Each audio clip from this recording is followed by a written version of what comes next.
Well, hello and welcome back, my body language buddies. Welcome to another live, where we'll be talking a few topics like the Harkles at the Oscars, Thomas Markle new YouTube channel, and your super chats. I'll be answering the questions you have sent through your super chat. If you have any question for my channel, any question for me, just send it with a super chat so I can keep track of it in my list. It's easier for me in the comments, and I can answer it in a future video.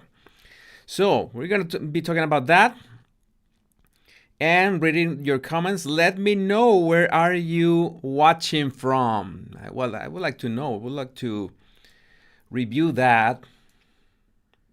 Sound going on.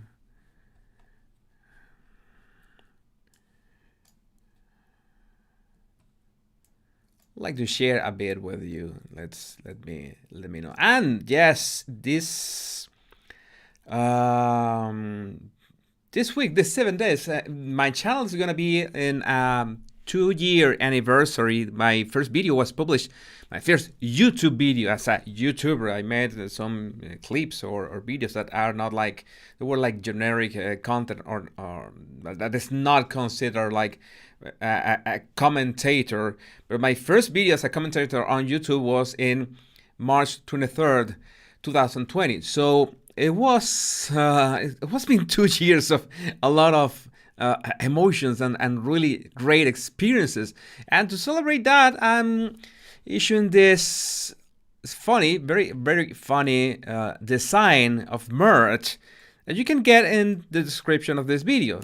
This sentence, you are already a bit used to it, or maybe not used to it. You say that you love when I say, my name is Jesus Enrique Rosas, and you repeat it with me. And I had my doubts of issuing this design, but as a 2-year anniversary, this is going to be available only until March 27. Okay, only 9 more days or 8 more days now. You can find a link on the description. You have V-neck t-shirts, you got mugs and hoodies to get. So you just have to check the link in the description, and we can jump into the super chat questions now. You're writing from Geneva, Virginia, Cadiz, London, Russia, North Carolina, Trinidad and Tobago, New Zealand,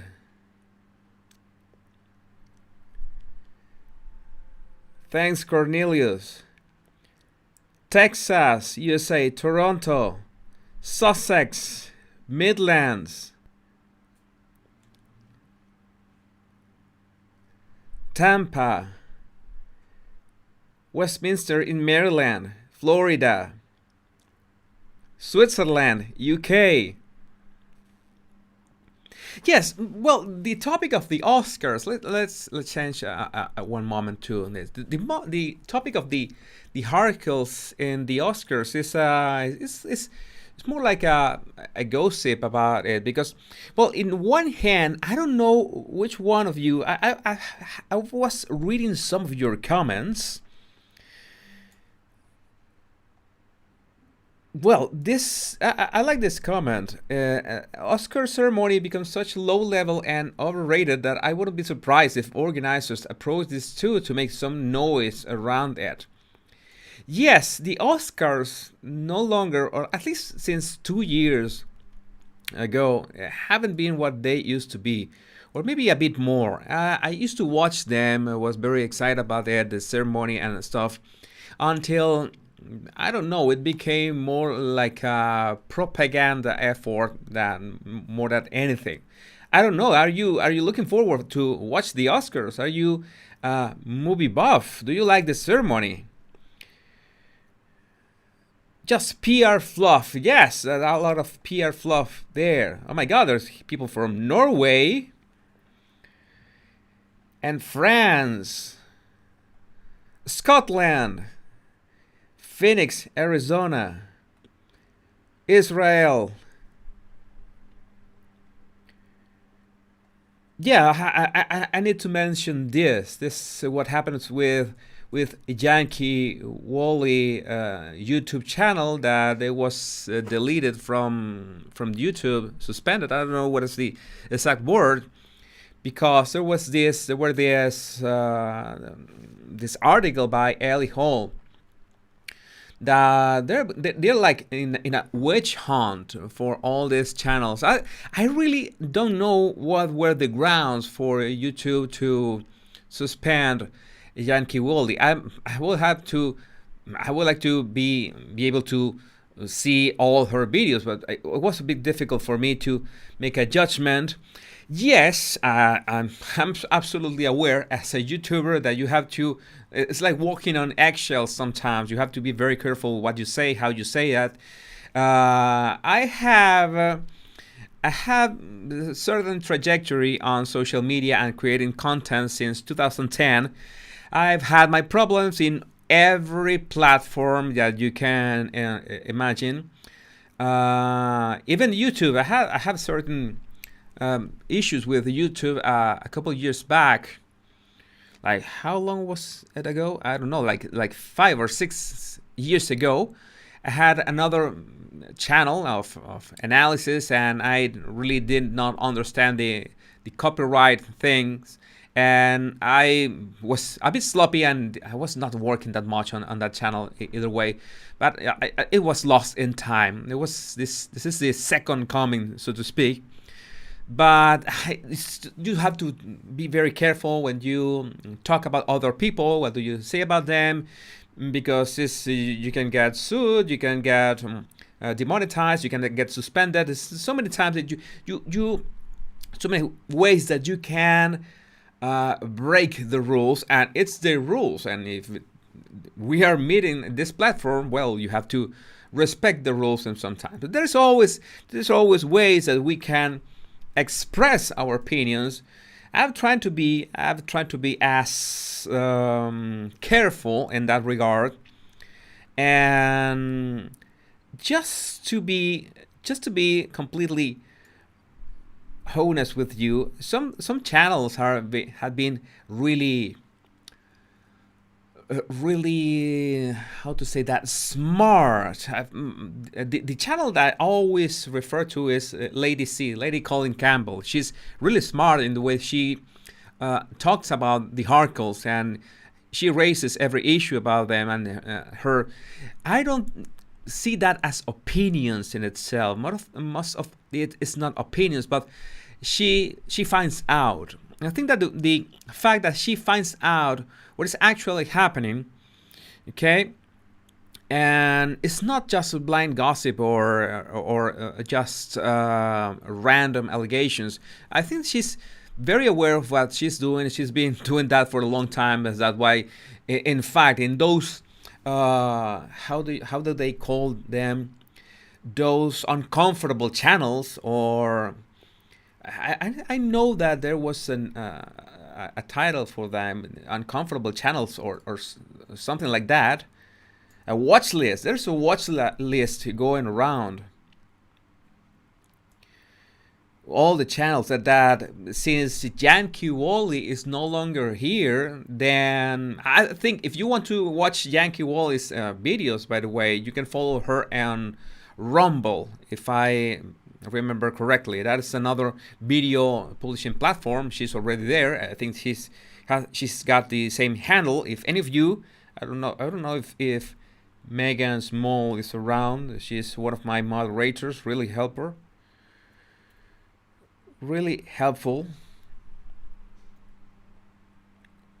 Yeah, the latest video from Lady C was really on point. It's like she knows how to talk about very extremely delicate topics, but in a very smart way. I think that's something that we can learn from for almost every circumstance, to be able to talk about our opinions, but in a way that is it complies with certain rules of engagement. I don't know how to tell that, but you cannot be unfiltered, totally raw, because most of the time you're gonna get into trouble, especially if you need to like uphold your claims. Okay, that takes a lot of tact. Yeah, Lady C is very well educated. She's a really smart woman. It seems that the next in who has the targets is Taz. Taz is the next in like has all this how to say that, targets on her now, but it's like this great. Taz made a great video. According to Taz, she made a great video recently. It's called Reinventing Megan. Megan reinventing herself. That is what is. It's her greatest video so far. It's extremely well researched, extremely well done, and there's nothing there. They can say, hey, she's making up things or making up these claims. She's just stating the facts, and she's talking about. She's making the connections. She's connecting the dots. That's all that I do. All that she's doing is connecting the dots. You connect the dots in such a way that makes it easy for people on the other side of the camera to make sense of what are the Markles doing or what do they pretend on doing. And that video, reinventing Megan, or Megan reinventing herself, was exquisite for the fact that it outlined all the ways that she shapeshifted in her personality, in her social media, in her goals, all along the past, 8 years. And it's very, very, very well researched. I was thinking of asking her if I could do some kind of reaction video here to her video. I just guess that I should wait for a couple weeks. I don't know if she's around in the comments. I don't see her around. But I would like to do some kind of live reaction to this, like a commentary on her video. I haven't asked her permission, but I hope it goes through because the video was really good. River is great too. Excellent commentator. I have a lot of. It's really amusing the way he talks and how much he knows about everything regarding the Royals and how fluent is talking about all these topics. River is certainly one of the greatest commentators here, and ironically enough, he is not in the list of this target list. I haven't seen him on the target list, and that's great. It's like I say, if you be careful, if maybe you have a YouTube channel or you have a Twitter account or an Instagram account, you don't want to get into trouble. The most important thing is to try to speak with the facts, okay? And be careful with the blind gossip. Be careful with the memes. Try not to. This is important. I think the most important thing is try not to attack. This is in general, not only Meghan or Harry. Try not to attack people by based on their intrinsic characteristics. For example, let's say that you want to say something about the body language guy, and you know the body language guy is a Latino from Venezuela, and you want to make fun of the fact that I am a Latino. For example, you are messing around with a characteristic that is intrinsic to me, okay? That I'm a Latino. Like someone said, a white Latino, something that just baffles my mind, that term, but whatever. And that is the kind of things that can get you demonetized or cancel or anything, because that's a direct attack on an intrinsic characteristic of the person, okay? You have to be very careful with that. And especially today's Lady C's video was really, really good on the topic of gender, talking about cis, transgenders, intersex. Was a really smart video, very well put. And what's more interesting is that she records that in a single take, 1 hour. Turn on the camera and go for it. That is great. I want to do that things. Who is River? Is a royal commentator around here in YouTube. I highly recommend his channel. You can just You put in the search river British Royals, you will get right to it. It will be really easy to find.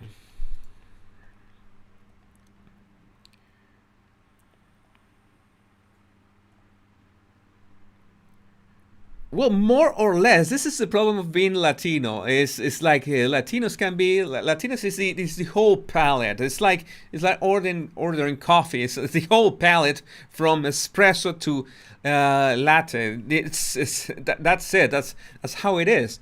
It's like you're born in Latin America.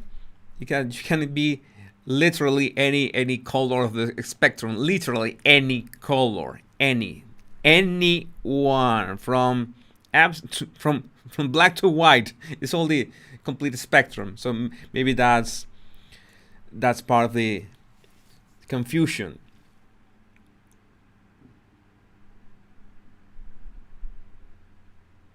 Oh, this ones. I like to make shout outs to other channels. Mad World and Throughout by Andy. I haven't seen Mad World that much. I'm gonna check them out. Throughout by Andy is nice.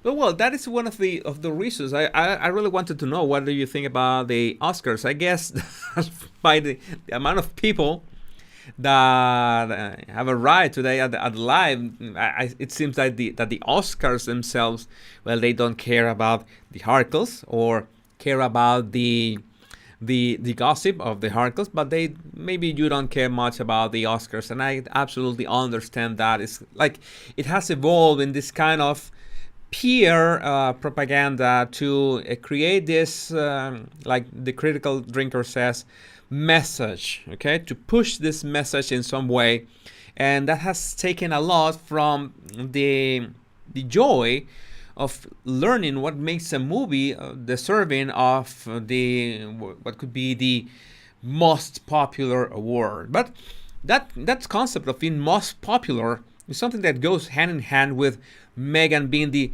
most popular royal most of the time. That is the most search in Google. Like people are trying to find out what is she up to, okay, and that is part of her. You can say power or her clout at some point, but it's not usually enough to be popular. But you also have to do something. Well, Kim Kardashian is a great example of someone who has capitalized on this concept of popularity. Well, maybe she got into some flack recently on the fact that she said that, well, all you have to do is to work more, work your ass off. And we know that it's not as simple as that. Okay? Every single one of us has to work their asses off. There's no other way. Okay?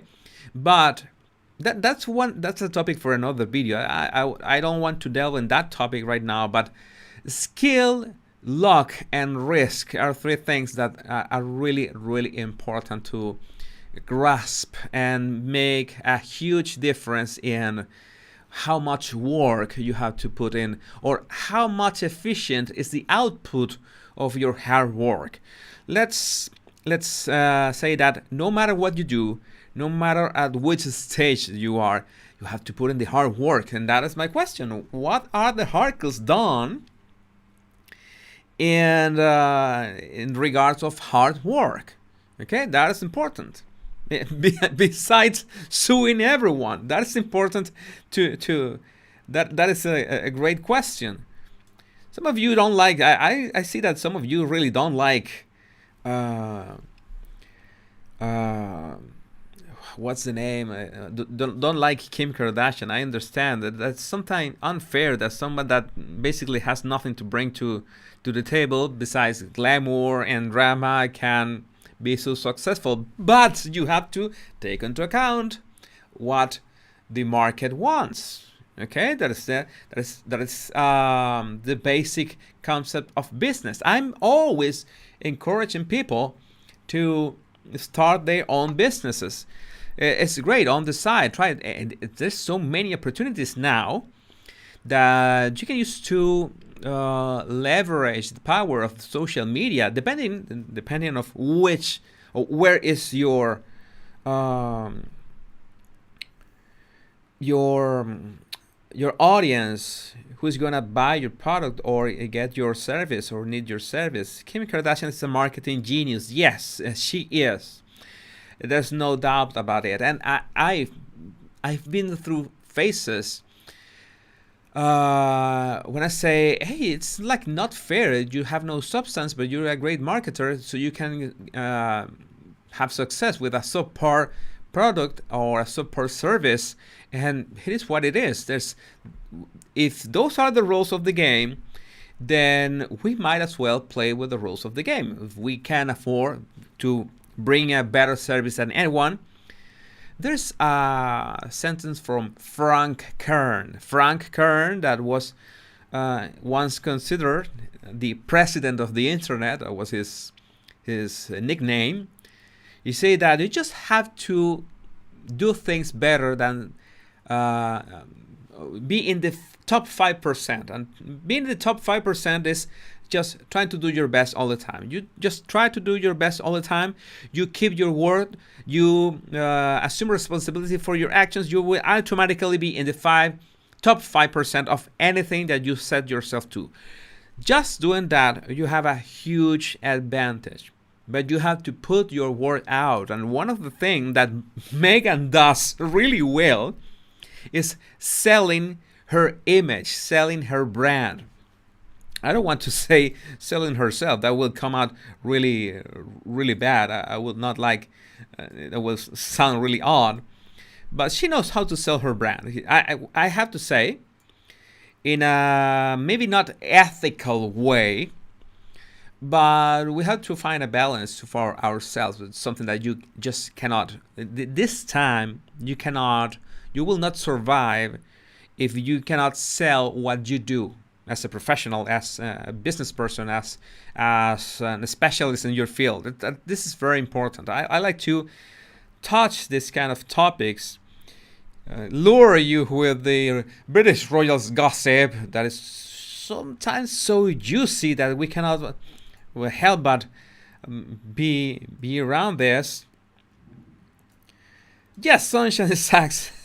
Yeah, I always try to not mention their brand, but here it goes. I just did it. Sunshine Sacks is Megan's PR agency, but I don't think she pays much attention to them.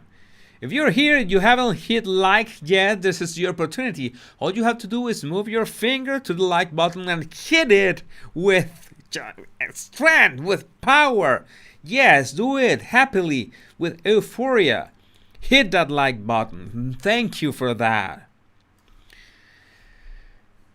Yes, there have been no official source that they will be at the Oscars. There are also blind gossip about someone that has been on the Oscars. This group of the people that are in charge of the decisions at the event. And it seems that no, it's just gossip that they have never been on the invite list. And that is my question too. Why would Harry and Meghan be at a ceremony that has nothing to do with them, and they have nothing to do with movies? Nothing whatsoever. At least you have William that has some kind of connection with the BAFTAs, but that's it. I have never seen Harry even remotely connected to movies, and Meghan, well, was Meghan in any feature film? I don't remember. I think she's been only in TV shows, in series. Google does not have them listed and as presenters. I think was a bit of a gossip, make the ball rolling, so people began to talk about them in regards to the Oscars, because I really don't see them. I really don't. I'm not able to uh, be able to spot them having anything to do with that ceremony. But it's great to put the ball rolling in the sake that they need those um, that kind of exposure, that constant exposure. And now we know that Megan plans to release her Spotify. Now it's her Spotify podcast, and no, not Harry and Meghan's podcast, but whatever. Her Spotify podcast on June, and I'm pretty sure it's gonna be right the exact day of the Queen's Jubilee. That is something that we can. It's easy to expect.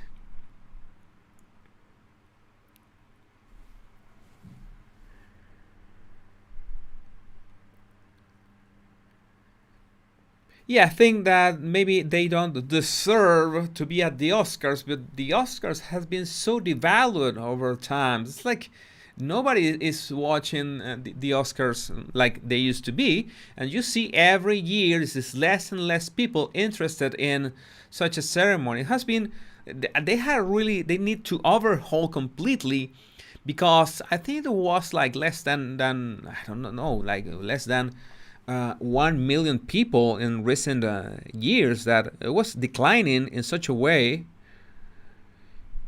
Let me see. Oscars viewership by year. The event's viewership has fallen every year since 2015, with one exception in 2019, where it grew by 3 million. Yes, all-time low. It was in, when was the all-time low? Yes, was less than 10 million in 2020. It was the first time that it had less than 10 million viewers in 2020. It was a curve completely downwards. Yes, another chance to lecture us. I remember that the Oscars used to have this very strict like rules against having any political stance in when you were a presenter, or when you receive an award. You should not make any political statements. And you might remember that when Marlon Brando won the Oscar, he didn't go to the ceremony. He instead, a Native American received the award in his name and did offer a speech in behalf of the Native Americans and how have they been displaced from their soil. And it was heavily criticized, not because it was a Native American speaking in regards of Native American rights, but it's that Marlon Brando did not do it himself. He should have done it himself. It would have had more impact. You don't send someone that nobody knows who she is. Maybe you make the statement yourself, and then you say that in the public there's the person that represents this the Native Americans. There's one example. There was that other example of Susan Sarandon with, I forgot the name of oh my god, you're gonna kill me, but I forgot Susan Sarandon's husband. Who remembers Susan Sarandon's husband? Famous actor, acted in Shawshank Redemption.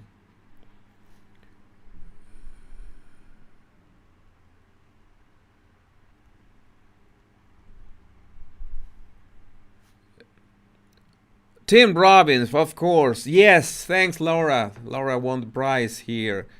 Tim Robbins, I lost you. Tim Robbins and Susan Sarandon. I remember one time that I don't know if they presented an award or they earned an award, and they began with some activism at that moment, and it was frowned upon with the organizers, and the organizers began to make sure that this not happen again.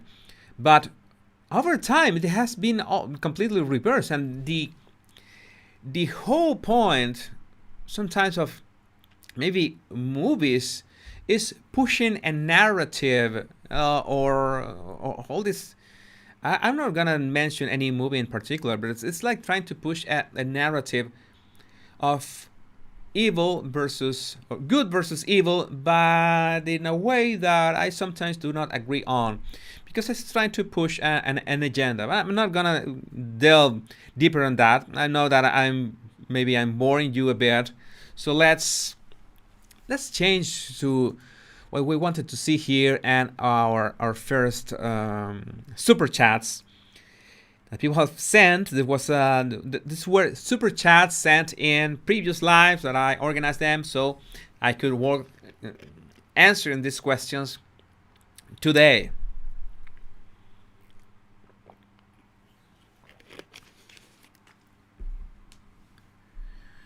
Be reading your comments. I'm trying to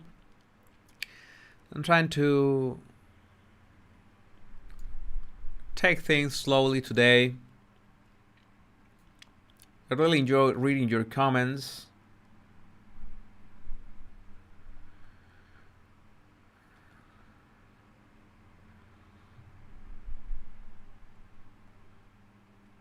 Yeah, this is interesting. Actors aren't as talented as they used to be. Like cars, they all look the same these days. Yeah, that's absolutely true. That's like absolutely no creativity in car design these days. Nothing stands out, no stellar level acting or very little. I want to name one actor that for me is really promising, and for me is he nails every single role. It's Adam Driver. That guy is amazing. It's no matter what is the script he has to deal with, Adam Driver is your guy. That guy is amazing. It's really good. Really good actor. Great actor. I'm sure he will go very far. Just tell me if you like Adam Driver too.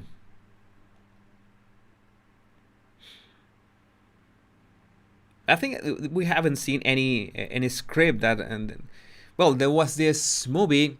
I think was The Story of a Marriage. Is that the name? It was with Scarlett Johansson for Netflix. It was an amazing performance. It was impressive.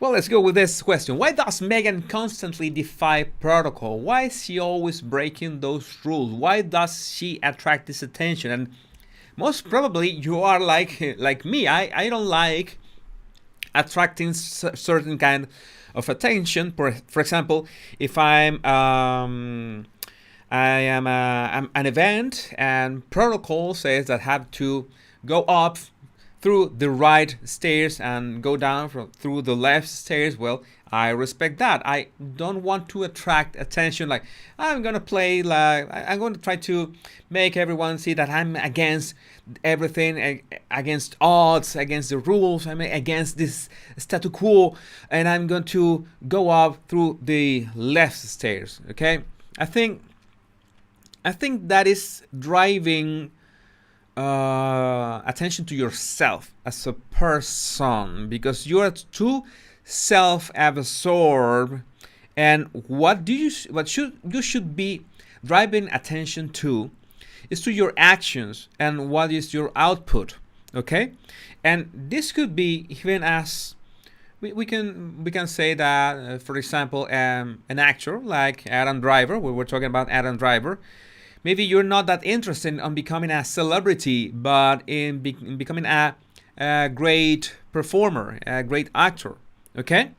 Sometimes you cannot avoid that the drama or your own troubles and well, all that surrounds you as a person spills out to that. A great example is Johnny Depp. Johnny Depp is one of the greatest actors that have been through Hollywood. And there's a lot of roles that he has done that he has nailed in such a way that it's amazing. It's an actor with an amazing range. But his personal life has been a total mess in so many ways that has really affected his professional life. And sadly, so many things that haven't been so far to him. In that regard, I think one of the let's say, or two actors that are extremely awesome in their action, and William Dafoe and Gary Oldman. Okay, but you haven't seen any, you haven't heard about much drama in their personal lives. Have you heard about any issues with Gary Oldman or William Dafoe in their lives? I haven't heard much about that. They haven't made headlines as people. They just tried to focus on the task at hand. Robert Downey Jr. is awesome too. Yes, Robert Downey Jr. had his story. It was a great comeback. I wrote a column on Robert Downey Jr. a while ago about how he was really on, literally, basically on the streets, okay, with extreme addictions, and nobody wanted to hire him. And there was, can you remember who helped him come back to Hollywood? Do you remember who was the person who gave him the hand to come back to Hollywood? Because nobody wanted to hire Robert Downey Jr. again, because nobody wanted to give him insurance or something like that. And it was Mel Gibson who acted with him. I think they made a movie a long time ago. I don't remember. I think it was a planes movie. Oh my God, yeah. John Malkovich is great too. Yeah, great actor. No drama. It was Mel Gibson that helped Robert Downey Jr. come back to Hollywood again. Mel Gibson stood up and said, "Hey, whatever happens, I pay the bills. If this guy makes some trouble, if he doesn't deliver, if there's something wrong with him, I will pay the bills." So he offered himself as I don't know what is the term in English, responsibility in case of Robert Downey Jr. mess up.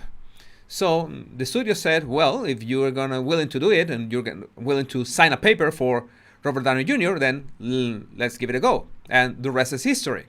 I think he made a movie called Kiss Kiss Bang Bang with this guy, the guy from Top Gun. Sometimes, hey, there's one here that answered right. Truth had answered right. Mel Gibson. Val Kilmer. He made Kiss Kiss Bang Bang with Val Kilmer. It was a very interesting movie, but that's when he got the opportunity to play as Iron Man, as Tony Stark. It was an awesome opportunity. Everyone said that this is our guy. This role is made for him. It's a natural connection.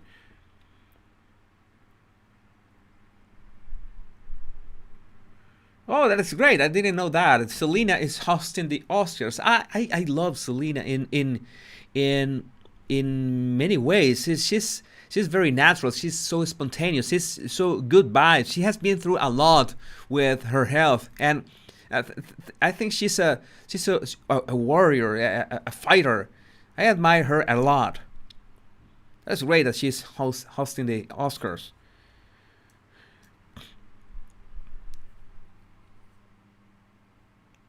Okay, so that's why Megan defies protocol, that she wants to break the rules. And it's, in some ways, I really encourage people to break the rules. My YouTube channel is a testament 2 years ago that I have to break the rules somehow. Especially one of the things that made me start it was the pandemic. I was breaking the rules in my head. Sometimes you break rules in society, why not? But you have to break the rules sometimes. Define protocol may be breaking one of those rules if that serves a purpose, so people can be aware of what are you doing. That's why I always talk about substance. Driving attention to yourself can be like the right thing to do if your substance is helping people something. Okay, sometimes it doesn't have to be that how to put that, complicated. It doesn't have to be anything complicated. It can be entertainment. That's what I'm trying to do here. I'm trying to bring you entertainment. And thank you very much. I really love this kind of feedback, because I sometimes never know if I'm doing right. Thanks, Lemon Cake. Very good, smooth commentary tonight. Jesus, well done. I sometimes like to just turn on the camera and talk about these topics and read your comments. Sometimes we go straight to the point. We have images and do analysis, and sometimes we stand a bit back with the commentary and answer some questions. Yes, there is a right time to bring attention to one's self. Yera is one of our moderators.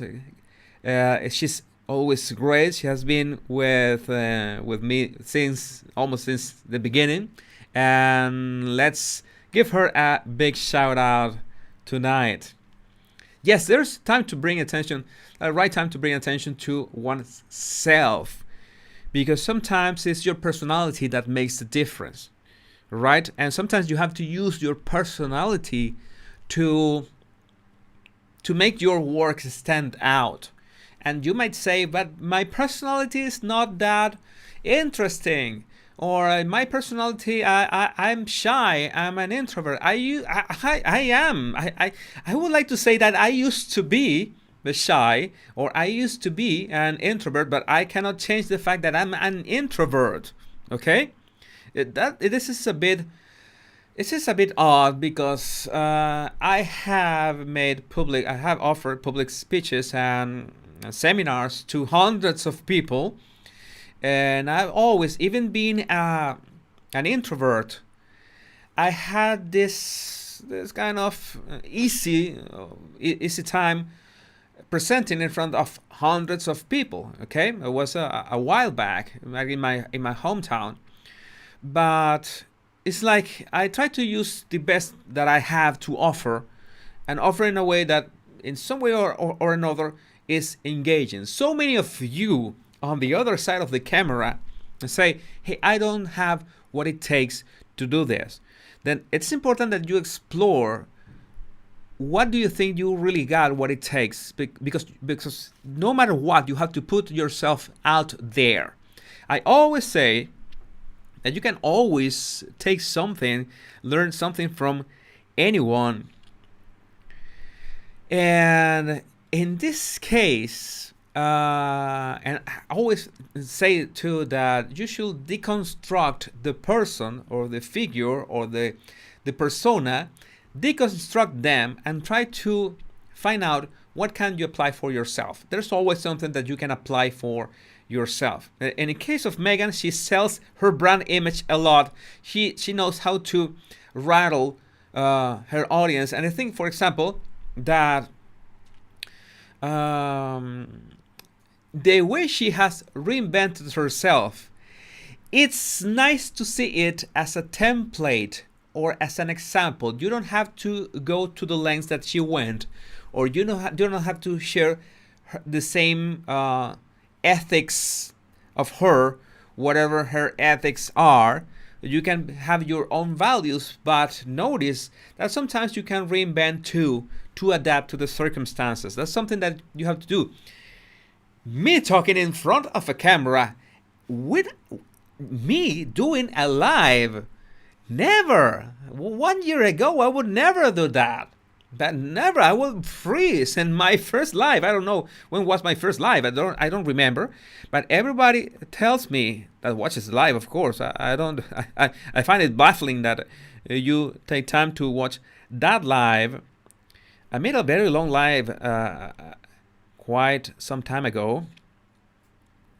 It was 9 months ago. It was almost 4 hours. I was celebrating 100K bodies, and I made a live of 4 hours, and I was sweating like that guy from Airplane. You know, that is seen from Airplane when the guy is trying to pilot the plane, and he's all this sweat coming out of his forehead, of his hair. I was really really nervous at that moment. It's like I have to do this, but it was kind of reinventing myself. So at first I said, any videos, not gonna put my voice. I started doing videos with only my voice. Then I decided to put my face. It was really frightening. I was really nervous. Then I started to do them in English. It was even more frightening and really difficult. My first English video was the Stauffer's analysis. It was really good analysis. I should review that video again. And then the first time, don't tell me why. Well, I'll tell you why. I'll tell you the story.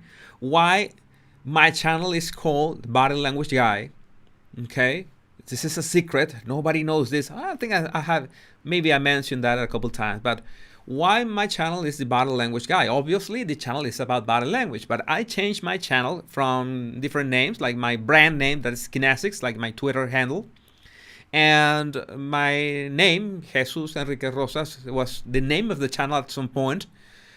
But I figure out when someone is talking about my channel offline, like on the street or at your grandma's house, and someone says, hey, you know that I saw this video on, I don't know, Bill Gates or Amber Heard or Will Smith, and it was about body language. Oh, what? Bro, that's great. What was the channel? What was the channel names? I don't know. It was this. How is this called? It's this Body Language Guy. I don't know what's the name.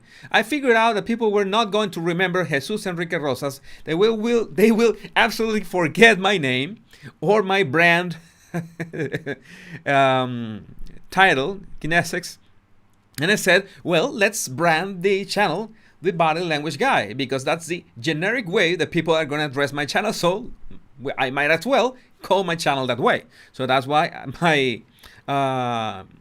channel is called the Body Language Guy. It was been an amazing journey.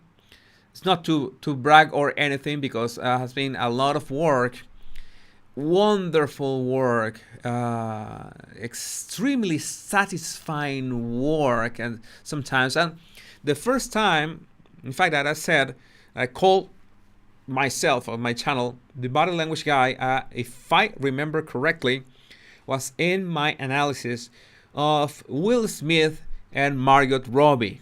If you haven't seen that video yet, I strongly encourage you to search for my analysis on Will Smith and Margot Robbie. That was a nice. I think that was the first instance ever that I did some kind of something like my.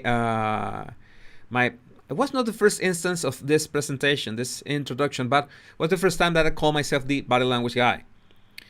Not call myself, my channel. Okay, it's important to. It's important for you too to separate something that is your channel, your social media, and yourself. I am Jesus Enrique Rosas, and I am the Body Language Guy. The Body Language Guy is like the channel, so to speak.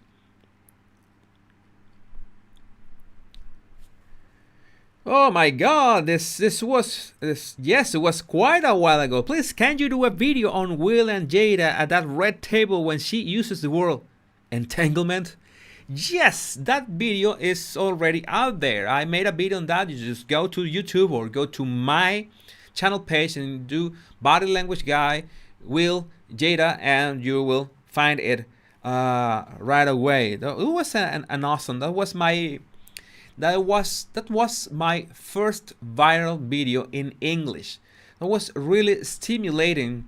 I made a video over the weekend when that happened, the Red Table Talk. And on Monday, it was trending on YouTube's homepage. It was great. It was a great experience. I love that about it. And the other that I really liked was Derek Jackson's analysis. It's called "What a Narcissist Looks Like." Well, I was answering your question. Why does Megan constantly defy protocol? It's because of that. She wants to draw attention to herself. She wants to be the center of attention. And Sometimes it's important to be the center of attention, but you cannot do it all the time, okay?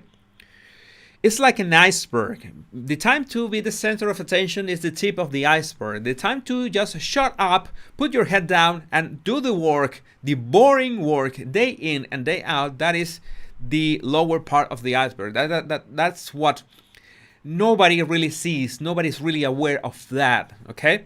I know you, my beautiful body that is at the other side of the camera, I know that you're putting the hard work every day. I know it, but it's also important that you get seen, you get in front of people, okay? It's really important. I thought that it was not relevant at times, but it's baffling because I studied advertising and marketing, but I thought I could get away without that, but it's not possible. You have to get in front of people. If it means reinventing yourself and doing things that you're afraid of, well, it's a bit hard. You will sweat a lot, not like Prince Andrew, but you will sweat, and you will make that breakthrough. It's hard as nails, but I'm sure you can do it. Think that you have to do something, or at the very least, I always have this. We have in Spanish this expression that is taking a thorn out. You have to take that thorn out, sacarse la espina. Take that thorn out. Like, I'm afraid of doing this. I don't think I can do this. I think was not born to do this. I don't have the talent to do this. But you have to take that thorn out. You have to do it, okay, any way you can, to prove yourself that at least you were able to do it in a, well, acceptable way, okay? And I will teach you that you can overcome limits when you're doing things that you actually love. This is a really, really important concept to grasp. Let's see what is the next question. I had a few questions here. If you want to send a question to me so that I can answer them and comment on them in the next videos, just use the super chat. And super chat helps me. Oh my God, I have to put this. This is important. It was a real achievement for me to cut my grass today, but I'm proud of myself as I'm disabled. Maureen, I really congratulate you for that effort and what you achieved today. That is great. A big shout out to Maureen, everyone. That is great. It's great to know about that. That is a huge step.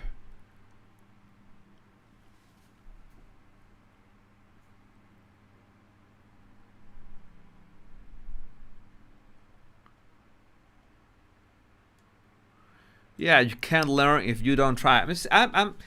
I'm noticing that you're talking about bringing the topic about Yankee Wally to you, that everyone that is a bit late to the party tonight. Yankee Wally's YouTube channel was suspended, terminated from YouTube because alleged going against the policies of the platform and blah blah blah. She's another Royals commentator, very famous Royal commentator around here, and you can follow her on Rumble. Rumble is another video sharing platform. You can search for her, Yankee Wally, on Rumble. If you are not aware that she's not YouTube anymore, well, now you know why. This is a witch hunt on this kind of channels. Let's say this is a general umbrella of commentators that are uncomfortable, and I've been tagged too that I'm an uncomfortable channel for the Sussexes, and sadly, well, Yankee Wally took the axe this time, but she's on Rumble. If you have been following her, you can find her on Rumble.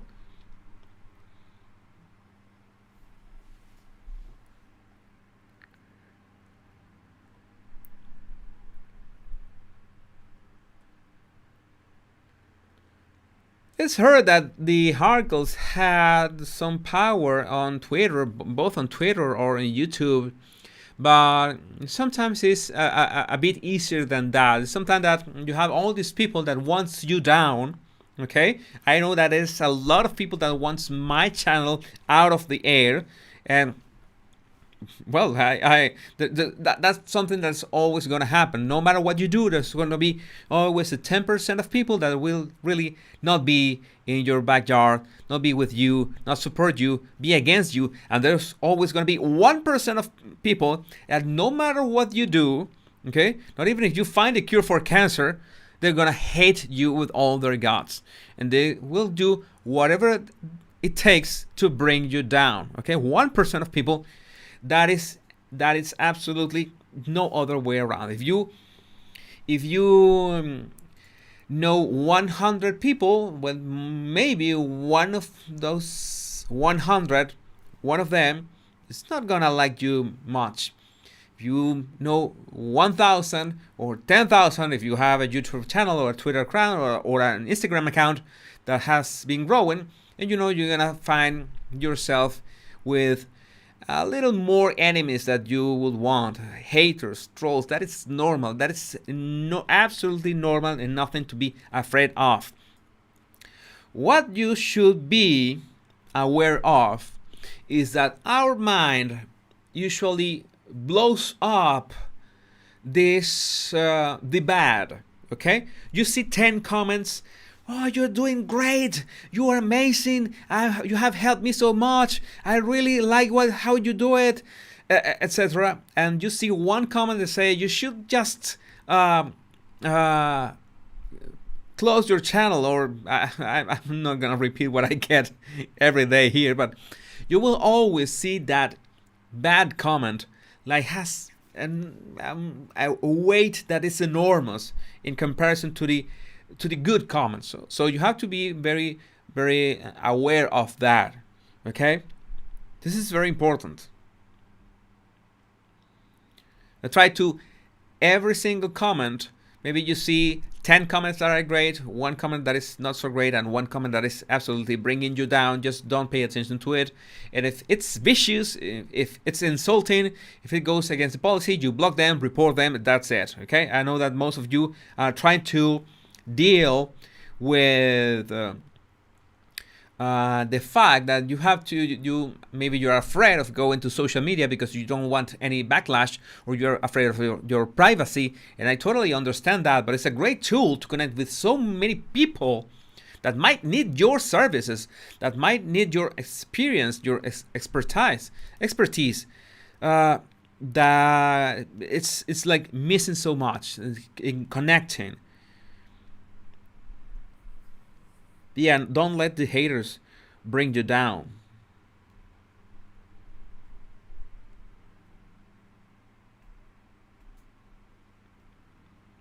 Why do you think you're being targeted, Jesus and or Jesus, and who by?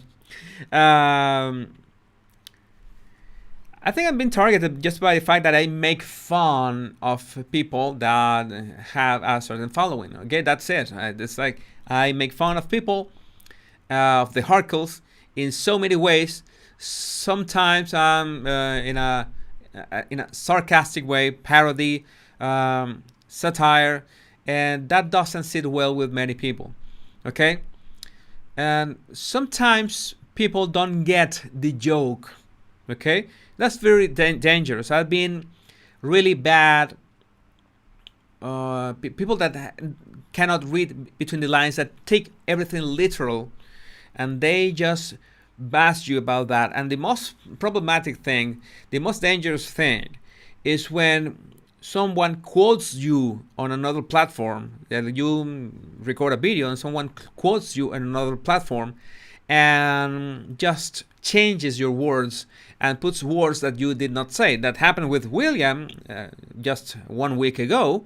And we was talking about the conflict in Ukraine, and someone said that it was included Africa on what he said, and he never said that. That's the kind of thing that can happen. You just have to deal with that. And I always say that social media is just a reflection, it's just an extension of what happens in real life with our actual relationship with people. Social media, just people are gonna be more vocal about it, especially if there are anonymous accounts. But it's pretty much the same what people in real life talk behind your back. Okay, and it's a human phenomenon. You might be afraid, you might not like it, but in fact, the more impact, the more positive impact you have in the world, no matter the kind of impact, but let's say that you want to make a positive impact in the world, you will have more people against you, totally against you, and in an absolutely not logical way. They have no sense. It will make no sense, but these people will be against you with all their might, with all their gut. And no matter what you do, the moment that you sleep just one bit, they will be there to point your failure to the world. Okay? That's natural. That means that you're doing things right, actually. Okay? Let's see which other question we got here.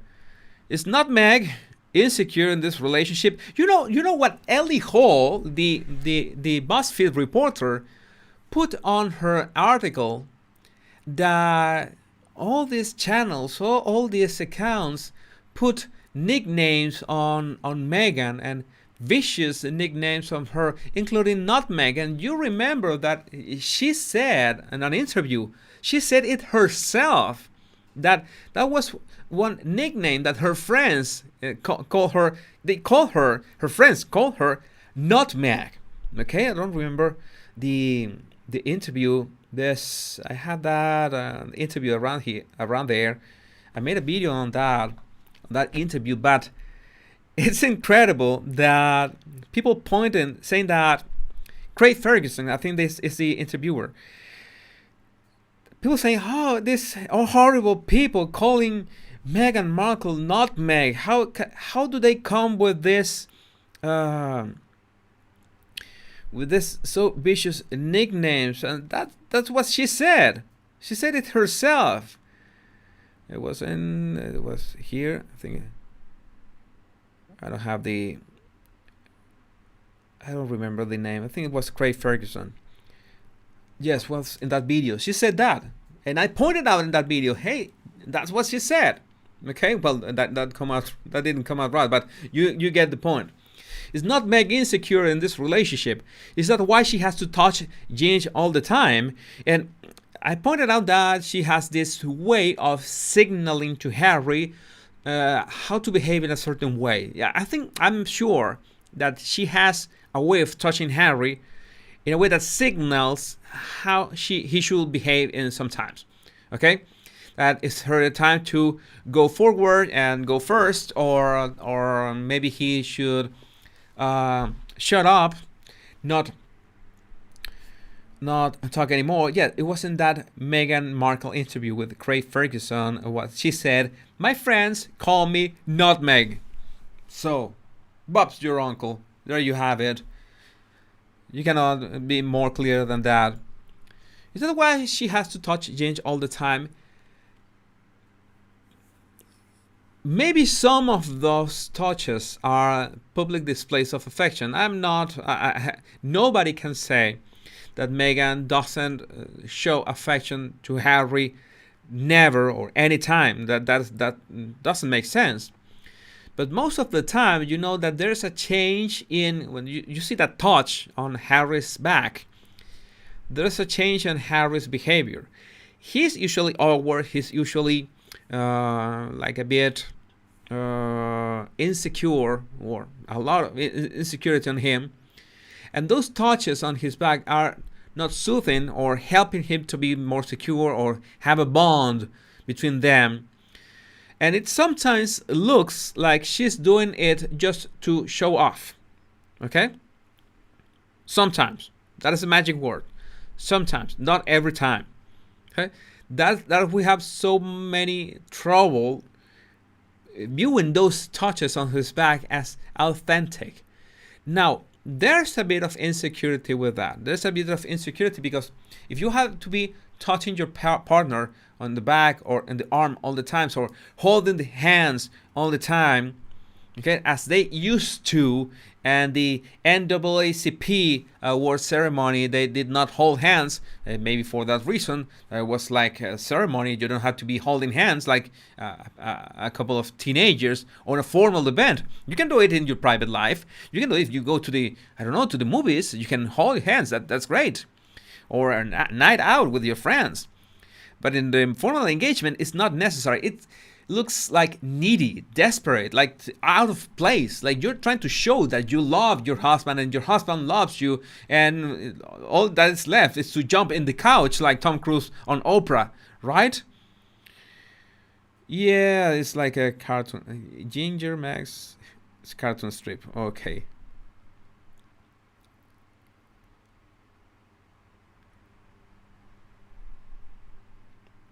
Yeah, it's some part of controlling behavior, but at the same time, if you think about it, when a person wants to control another, that person is projecting some kind of insecurity. When a person wants to control another, that's a bit of insecurity, especially if the control is how to say that is,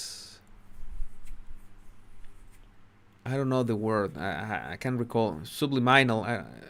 I don't know if the control is not disclosed. Okay, if you see that this build up of some kind of hand touching or back touching that makes some kind of control, like the Oprah interview that she touches his hand and he just shuts up on the spot.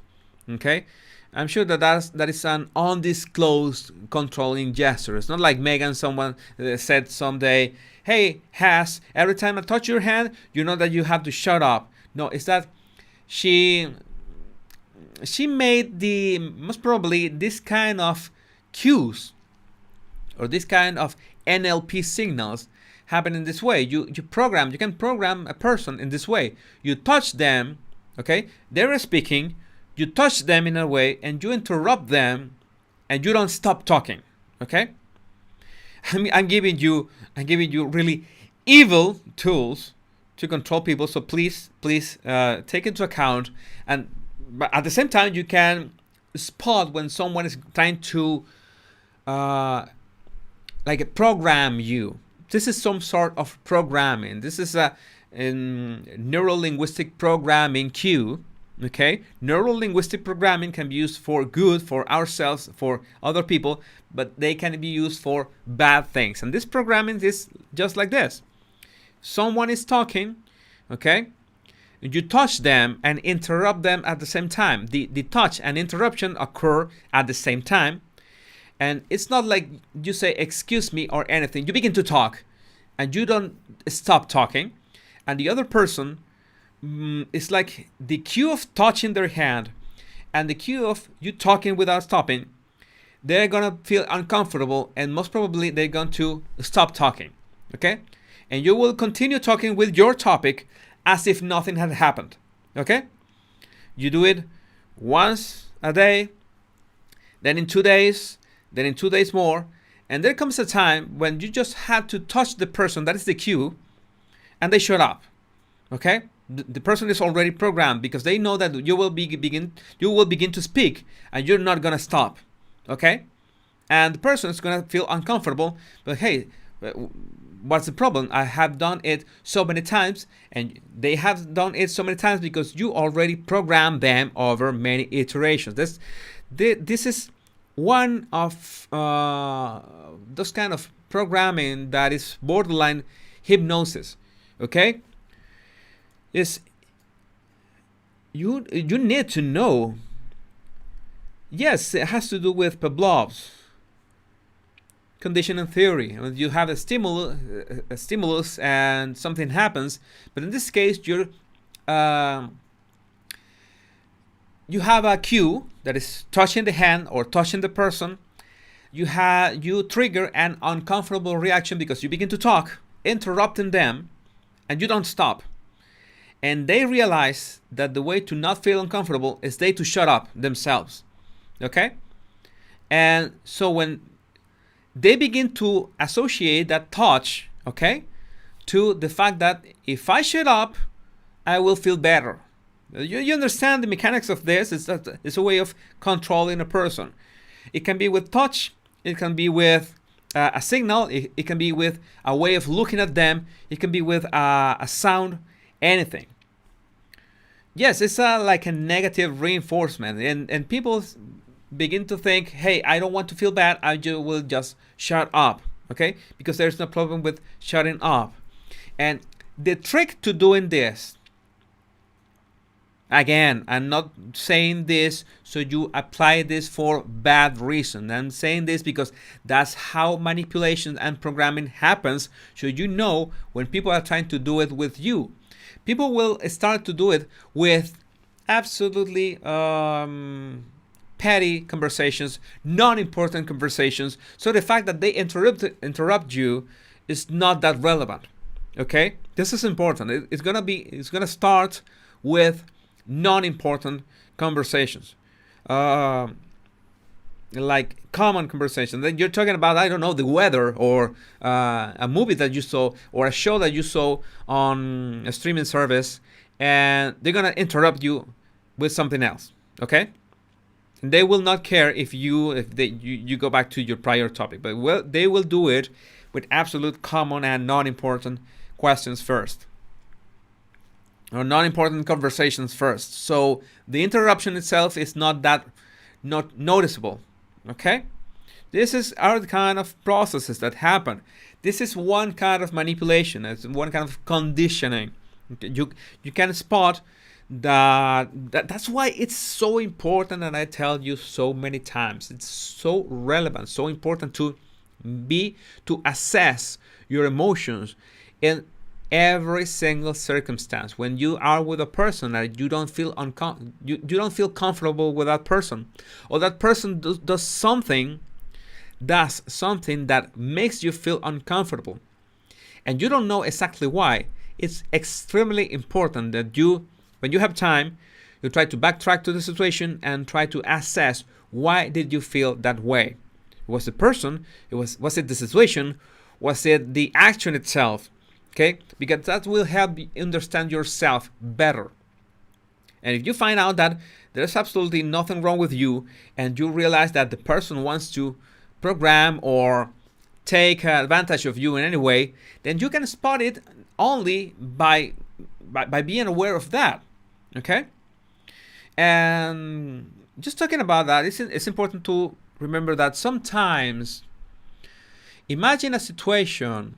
I'm going to talk about personal experience, but in a way that I'm talking about personal experience, but in a way that doesn't reveal my personal experience. But imagine that you don't have a reference what something good is. Okay, let's see, for example, let's an example that could relate to anyone. A meal. Okay, let's think that you don't know what a healthy meal is. Okay, you haven't been instructed, or you don't know the effects, or you don't know anything about what does make a healthy meal. Okay, if you don't know, haven't experienced that, or a good meal, eating well, good food, then you will be a hard time telling the difference between good food and bad food. Okay, you might think that this makes no sense. That how come someone think that not be able to tell the difference? But yes, it is possible, not being the difference of what is good for you and what is bad for you. Okay. This is really extremely important, and it is even more difficult because food is something that you can taste and you know that it tastes good or tastes bad. But in emotions, how does it work?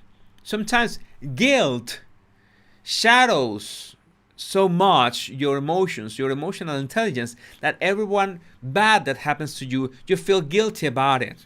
Okay?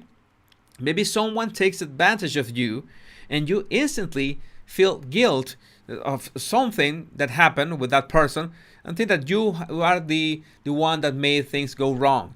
And unless you assess what happened, and unless you assess emotionally with that emotional intelligence, like that emotional gym, you will not be able to tell the difference between being really guilty of something, or no, this person is trying to trying to take advantage of me, or trying to manipulate me, or trying to program me. Okay, that's the big difference. That's why I repeat this so many times, and it's that simple. It's as simple as just being able to assess what is going on with your emotions at any given time. And I understand that that is not easy. It's not easy at all, especially if you are fallen in a vicious circle of depression or anxiety. When you have this survival mode like put on at all times, and you can just cannot figure out what's going on with your life. Okay, so everything that happens, you think, well, that's the same that is happening with me. What's so wrong with everything that's going wrong with me is for a reason, and I'm guilty about that. I feel more guilty. I feel more depressed because I feel guilty. And I understand that can be really hard to get out of that place. Okay, but that's what I'm trying to suggest, that maybe you are not the problem. Okay, but you have to put a bit of your introspection to it.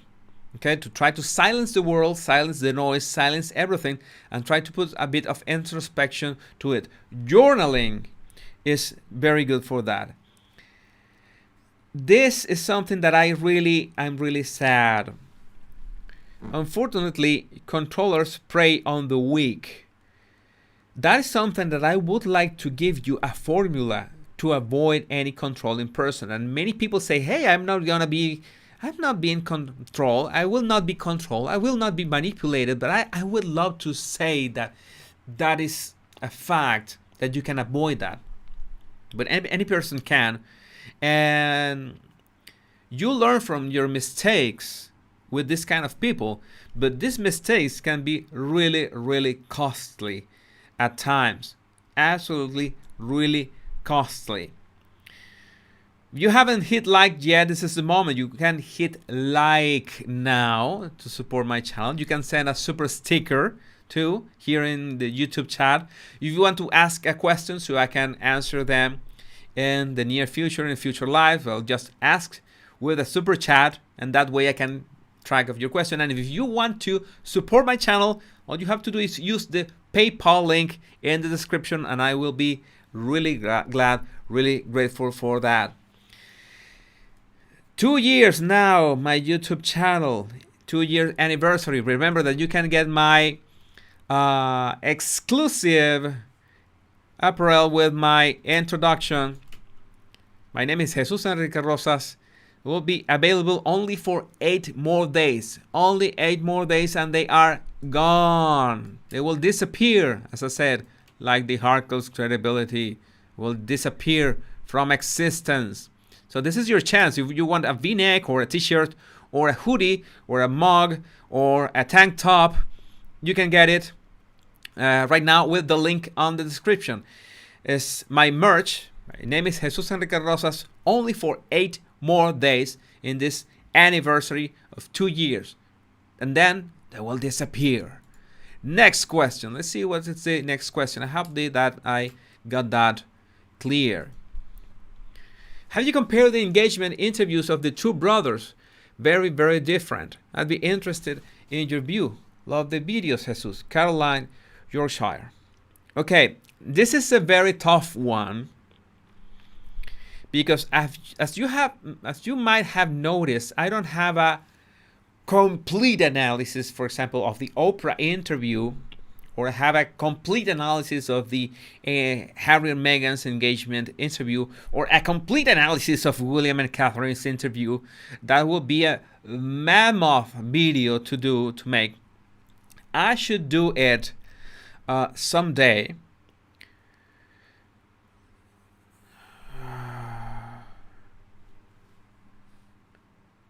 Okay, let me ban this troll. Okay, troll band. Sorry, trolls come and go, and they say so much stupid things, and I have to ban them myself. I have excellent moderators here, but sometimes I have to ban them myself because they begin to say so many stupid things. But well, this will be a huge task to review the whole engagement. It's like 40 minutes, 45 minutes, I don't know, 1 hour, those interviews. I could do a general assessment or have a bird's eye view of each one. I made first a live make a comparison of certain parts of them.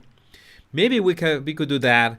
That is an idea. I will have to prepare that live for some time, and then I will do, as promised, a summary of that with the most relevant part of that comparison. But so far, I can tell you that was one of the moments, at least with Harry, with his engagement interview, that he had. I don't know if I can do this. I can make some of the magic here. And I had prepared this video here. I don't know if I can. The problem is that it has been screwed. Okay, I think this. I have this. I can.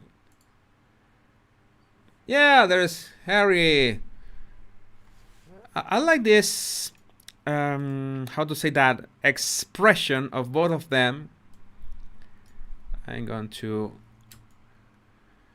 This is a very good example. Let me put it. Can I put it them bigger? Can be, no, this goes out of frame. Why can't you see in here? In both of them. Let me see. Let me know about your body language abilities. What have you learned with me, my little grasshopper?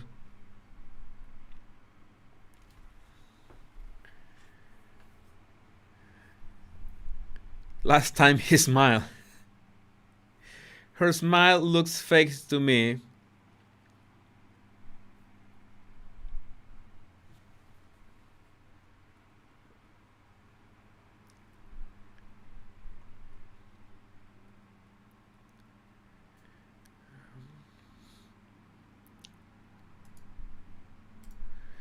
While you are writing, I'm banning some stupid people. Okay.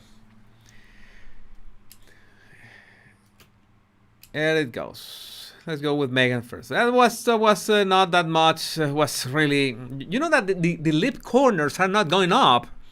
They're going to the sides. Try to mimic Megan's smile there. Like, it looks like Sheldon's smile. It's a bit forced. It's really forced. It doesn't look. Yeah, I want you to have nightmares tonight.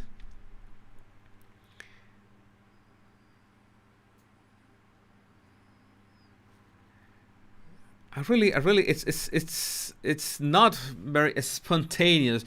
Megan has a spontaneous smiles, but this really was not one of them. And as for Harry, well, I can say I have to say that Harry, in many ways, in this interview, he looked really delighted. I mean, he really he had real joy. He still had some sparkle to his eyes.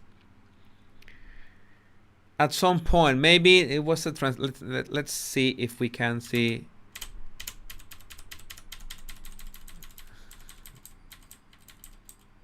Yes, it got a very nice. That's pretty much a genuine smile. I take it as a genuine smile.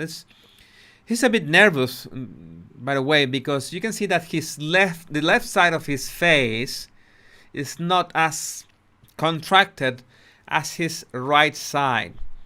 Okay, it should be the opposite. Our left side is always our most emotional, the most intense in terms of emotions. See a bit of asymmetry, but I'll take that. I will vote like this is a genuine smile. I think that Harry, at this point, he was still genuinely happy in some way. Yeah, he had many somber attitudes already, but it was a question that I wanted to make on Twitter, and also a question that I would like to. So sorry. This joke never goes old. I never look for my husband online. I never look for him online. I never look for the anthem. I never look for the Queen. I don't know who these people are. Sparkle to the Harkle. Veronica. Long-time friend. I hope you're alright. Hope your family are alright too. Sparkle to the Harkle. Probably last time he was ever happy. Oh my God, yes, that was fun to watch. He was really glad. When was the last time you saw Harry smiling like this? Let's see if there is any other instance.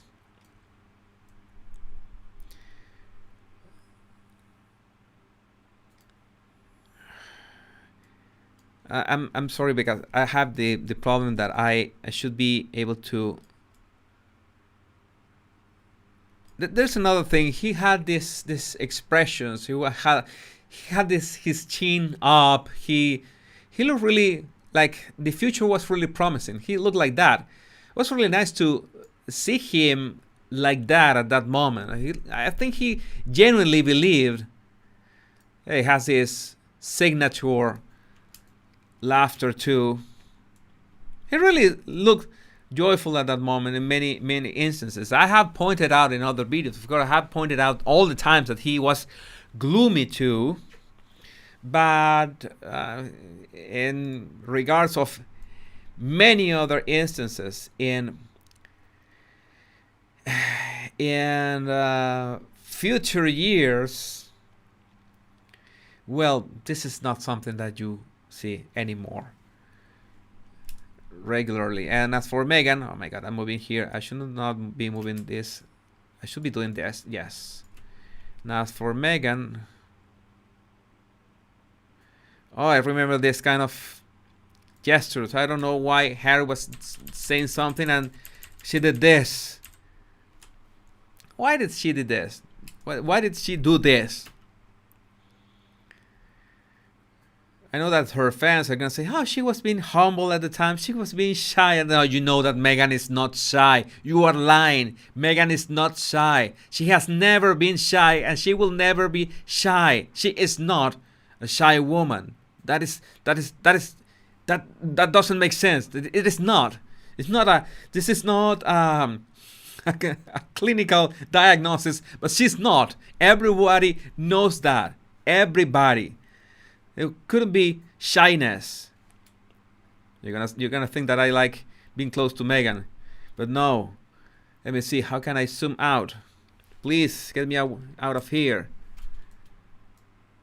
No, this is yeah. Now it's working. If she's acting shy, maybe.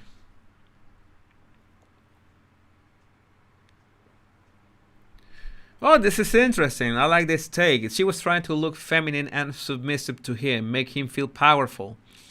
That is important. I remember when he was talking about, well, Megan is going to be a great team, a great addition to the team. I think paraphrasing his words, and she was like pressing her jaw and all tense with that.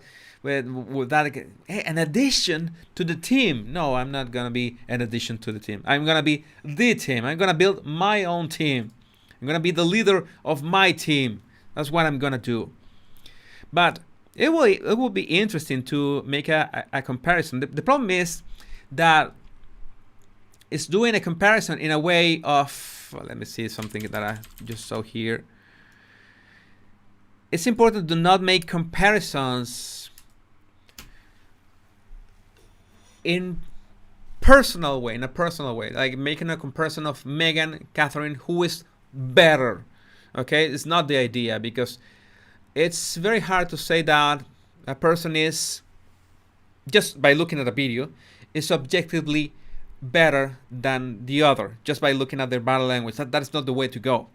Maybe one has more productive or better impactful actions than the other maybe you can say that one person is better than the other, but not objectively by their intrinsic characteristics. I talk about them.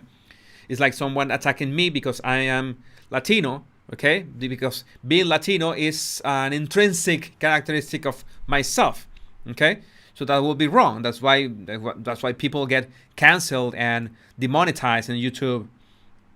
Yeah, humble and shy, yes. Like this, more like a Shina. She knew she led the lamb to the slaughter. Oh my God, Veronica, wake up today and chose violence. I love that. I love that. Loving it.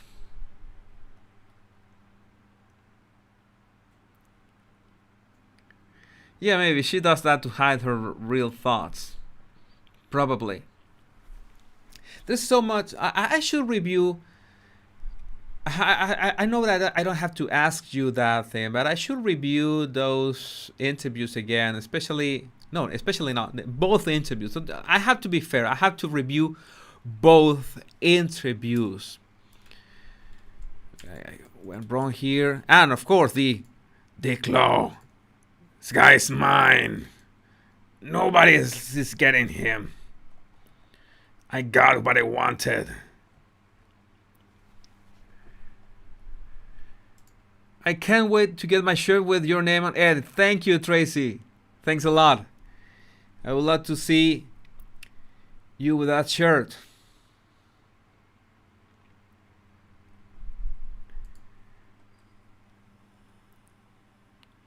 Yeah, Megan is older than Harry. I think that is 3 years or 2 years. I don't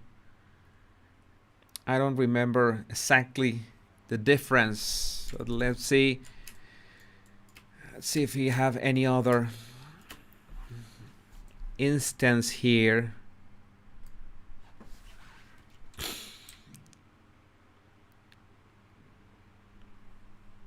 We have many instances. I have to review this with a little more time, well, a lot more time, and be able to pinpoint clips from each interview. The other interview that we're talking about is this one, William and Catherine's interview.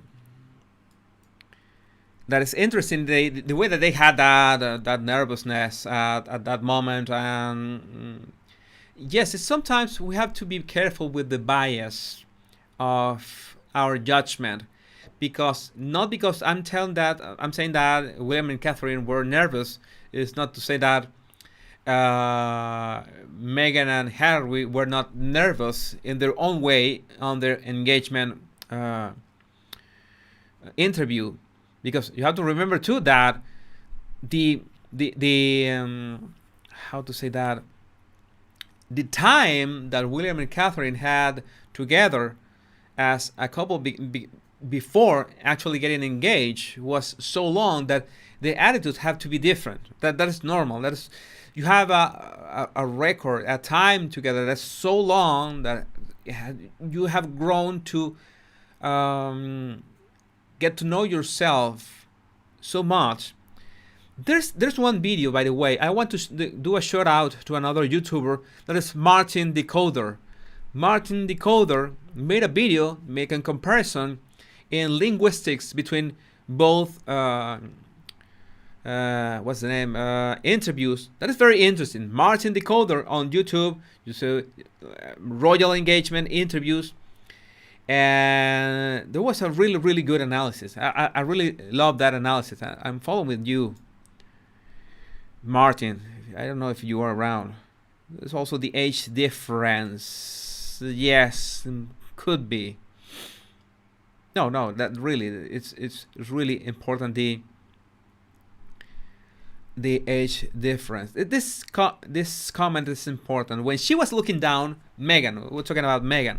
When Meghan was looking down, what was Harry talking about? She looks down a couple times during the interview, but I really remember that moment when Harry was saying, like, she will be a great addition to the team, like she's gonna be part of the royal family and part of the working royals, and yes, she just looked down, and you can see the tension on her cheek. That will be, and that will be an additional work that it's pertinent to compare sections of the interview that talk about the same things. Okay, how was this process? How did you how did you meet? I think it's not in. Well, I think they answer some along the lines of how did they meet. What's their attitude? Maybe a comparison of one similar question. Okay, because that will not be fair to analyze certain questions in William and Catherine's interview and analyze a totally different question of a vastly different topic on Meghan and Harry's interview. It has to be a question that is similar, okay? And those engagement interviews have many questions that are very similar to one another, and that's why Martin's analysis works so well, because he compared similar questions. Maybe I could do the same, and maybe use his video as a template, and the way that he compared the linguistics, I compared the body language at that moment. Maybe I could do that to help my work.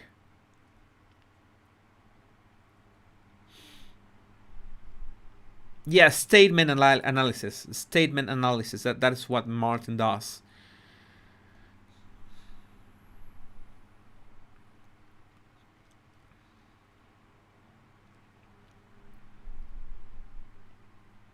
There's no I in Tim. Yeah, that's for sure. Absolutely sure. And well, the attitude in them, in both William and Catherine, they I don't know how to put it in words, but yes, they had this nervousness, of course, that this was going to be like their official, not their official presentation, but the official interview. But at the same time, you can see on their posters that they are quite relaxed, especially William. He was quite relaxed at that moment. Okay, let's see, change his facial expression. Okay, and Catherine made sure to put a big, you can see it, this big pillow, or how do you say that? How can I call that? Behind, so she could be upright but in a comfortable position. So she wouldn't be like upright but not having any support on her back. So that way she could have her shoulders a bit relaxed, and her custom, we are used to that head tilt. Okay, there is attention when someone is paying attention to you, they tilt their head, and she manages to do that head tilt all the time very well, very well. Let me adjust the resolution here, much better. This is important. I don't think they're comparable as couples, if I'm honest. So different. What's the point? Yeah, you have a point, Elizabeth. I understand what you're saying. You're absolutely right. They cannot be compared as couples. That's right. This is right. Well, we could compare in the sense of how they reacted to some questions, how they reacted and how they interacted together. Maybe there's a possibility. It's important to not judge people in terms of how their behavior, because judgment is not necessary. It's like subjective opinion. Maybe it will be a bad idea, because anyone can have a subjective opinion on Catherine and a subjective opinion on William, and that would lead us to nowhere, because okay, you have a subjective opinion on her, of them, or on Meghan or on Harry, and that doesn't help us make an argument for something that could be applied outside the royal gossip. That's the main goal of this channel. We're going to talk about this royal gossip, the postures, what they were thinking, and this such and such. But in the end, it's not judging them or focusing on them, but in the end, it's giving you tools to assess this kind of situations in real life. Okay, so if I'm going to compare them and the same question at some point, then it's not for judging them or making subjective assessment, but to have tools to apply them in our lives. I think that's the most important thing. Well, let's go back. I'm going to do it sometime. Have a bit more time. I have been short of time these days, but I really wanted to keep doing these live videos and the short versions too. Yeah, it was a nice smile from Harry. Well, I will be doing at least one section. Let's compare and one section of that interview. Let's see which other questions do we have here. Okay. This was a general question about narcissists and narcissistic parents. What if one of your parents is the narcissist? It's just one parent the narcissist. Usually one parent is the narcissist and the other is an enabler. The one that somehow, it's not that helps the narcissist, but doesn't get in the way of the narcissist, or approves what the narcissist does, because they don't have the spine, or they don't have the strength or power, or don't feel, or are manipulated into thinking that the narcissist must go with their way all the time. This is a dynamic, of course, is the children that are going to suffer all the time. Okay? Maybe there's a golden child, where it's a golden child that is going to receive all the praise. Okay? There's going to be all goodness from any child is going to be that golden child, and the other will going to be the scapegoat. So you're going to get all the blame.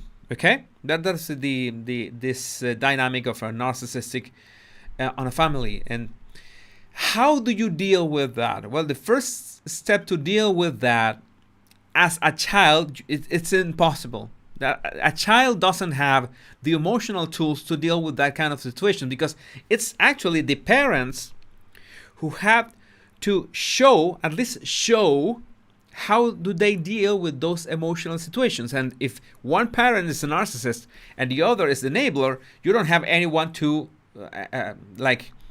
get that info from, that experience from. Okay, you don't have to know everything about it as a parent to teach that to your kids. You just need to be able to show them that you can show emotions and you can overcome those obstacles that trigger those emotions, those strong emotions. That's it. But in the case of a child with narcissistic parent and an enabler, they don't have anyone who can get these emotional tools. So they grow, and maybe they grow into being narcissists themselves, because that's a way that they can deal and they can manipulate others into make sense of their world. Okay, this is like a perpetuation of the narcissistic chain. Can be that, or you can be, maybe you don't have that nor that predisposition to be a narcissist.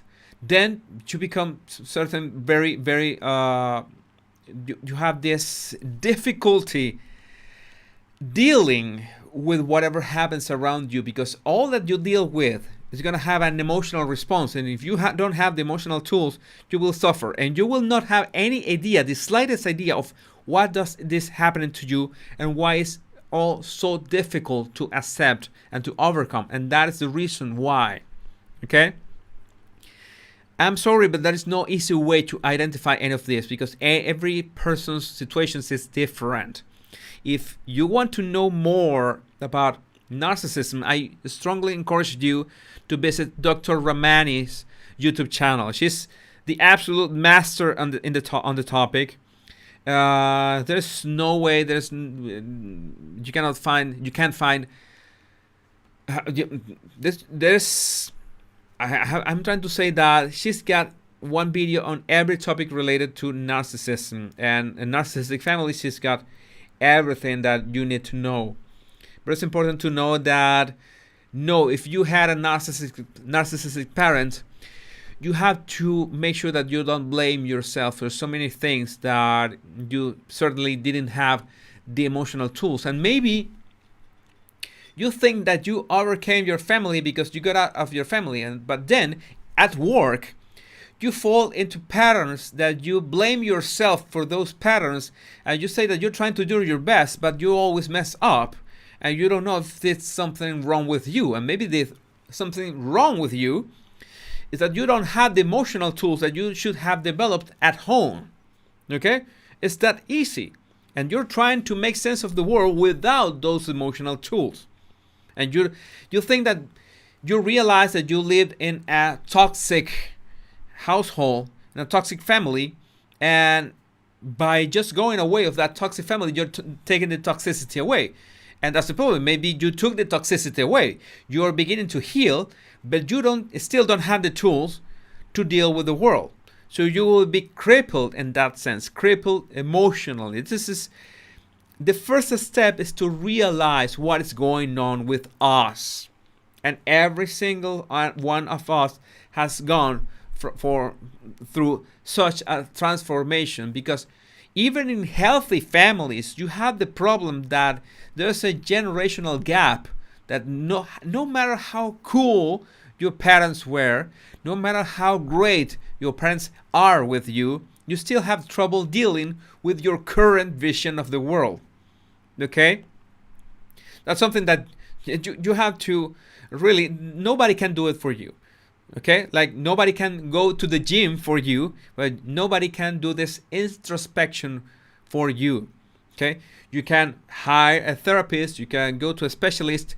I'm trying to do my part, giving you the signs or giving you the ingredients to try to make sense of your current status, to understand how could you get help and who could you go for help. That is important too. Or if you, through journaling or meditation or introspection, can find the answers that you need at this moment. It's possible to find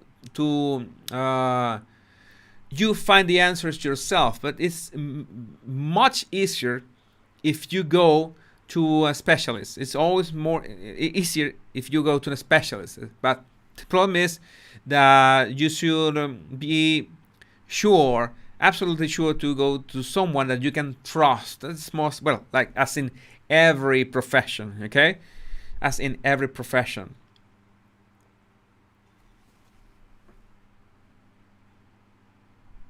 Let's see, I have a couple more questions here.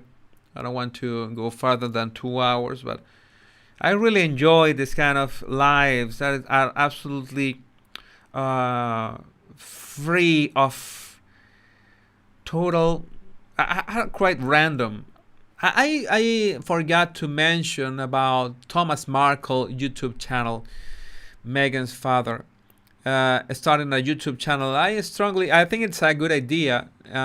So far as whatever claims he has, well, he can support them as usual. He could be Meg's father. Being a YouTuber is, well, he's becoming a YouTuber for his own reasons. He wants his voice to be heard. Okay, he didn't like the fact that Samantha's, that is Megan's half sister, had her Twitter account suspended. We still don't know the reasons why she got suspended. It was this Harry made a call to Jack Dorsey. I think Jack Dorsey is not longer the CEO of Twitter, but whatever. It's like Harry made some calls and Samantha was suspended, and Thomas was angry about this, or I don't know, had this reaction that I have to start my YouTube channel because someone has to have a voice over this. Someone has to talk about this, and it's great that all these YouTube channels he mentioned. I think he mentioned Yankee Wally and mentioned Taz and a couple more channels. Is this also this very good channel, Keep New York City Mega Trash Free. They are doing all this work of trying to make sense of who Meghan Markle is. And I think it's great that he's doing this step. I don't think he's doing this for the fame or for profit or anything, but just to get his voice heard. Okay, And since YouTube is the most popular platform for videos, and it's video is such a popular medium these days, then well, so be it. I think it's a great move. I think that in fact, wait a minute. I have to. I also enjoy making a shout out to this small channel. Dr. Les Carter is great. Has great videos too, and it's a rather small YouTube channel. Dr. Les Carter has a lot of insights on psychology, and he's really articulate in a way that is easy to understand. I love his channel too. Thanks for remembering him, Jan. Okay.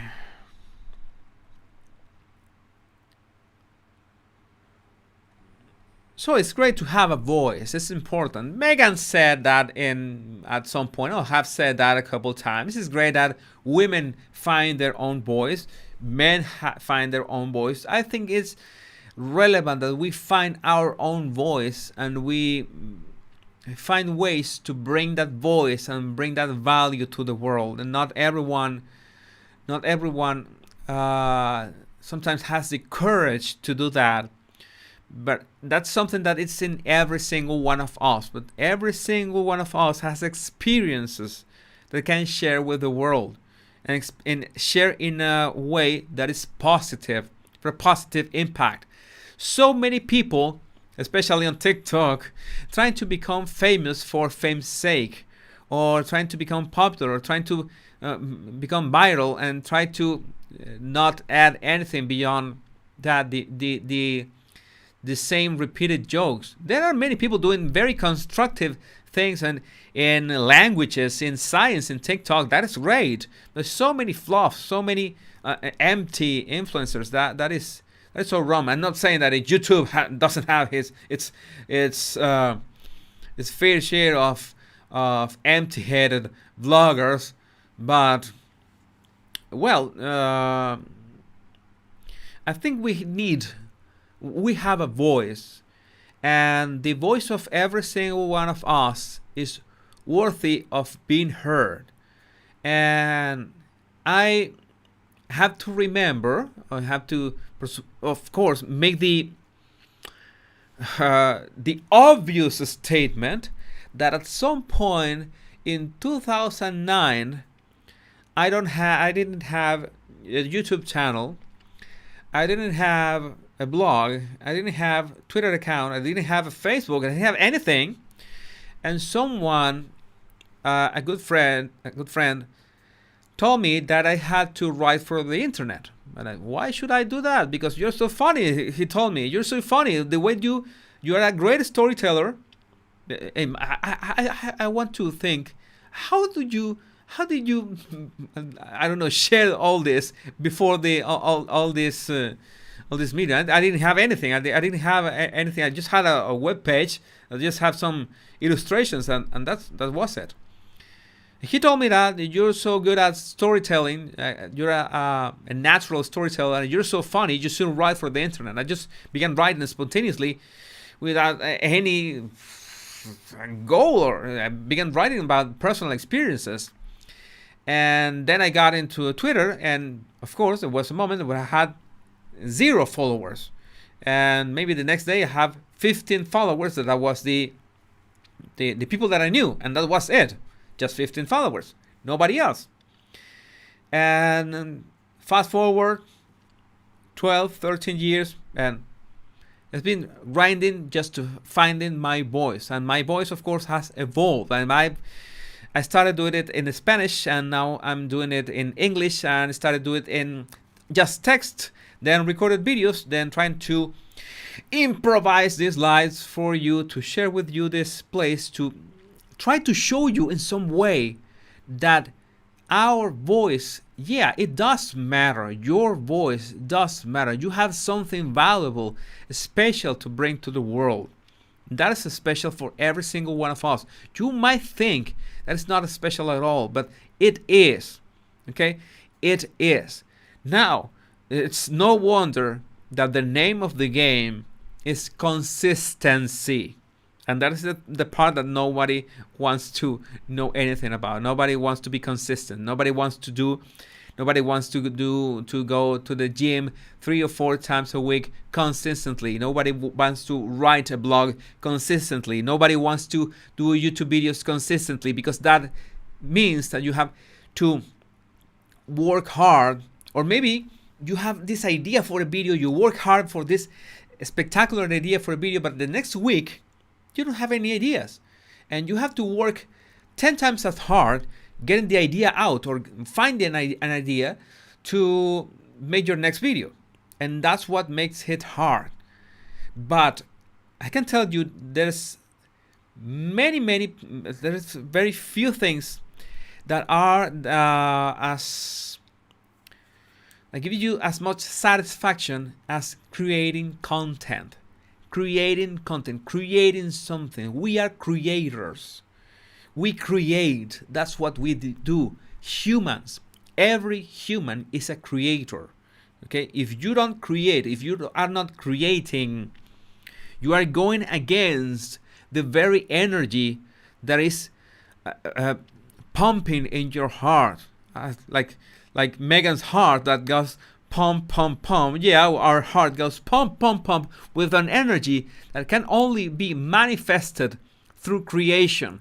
If you're watching lives all day without acting upon what you hear, or watching streaming services, or just absorbing information without giving out something yourself, your opinion, your voice, you're falling short of that energy. That energy is creation. Okay? And anyone can create content today. The hard part is being consistent. I understand it's hard. I understand it's not easy, but it's really sad that our time in this stage, okay, you can, if you, for example, if you believe and we have many lives, this life that we have is an stage, and not using that energy, I think it's wrong. I think that not using the energy and the time you have to create something that really satisfies you, that makes you happy and joyful and gives you bliss, as I say, it's something that you have to really, really consider. Take this anyway. Maybe it's not a YouTube channel, maybe it's not writing, maybe it's anyway, but you have to create something that will fulfill you, but will fulfill your life.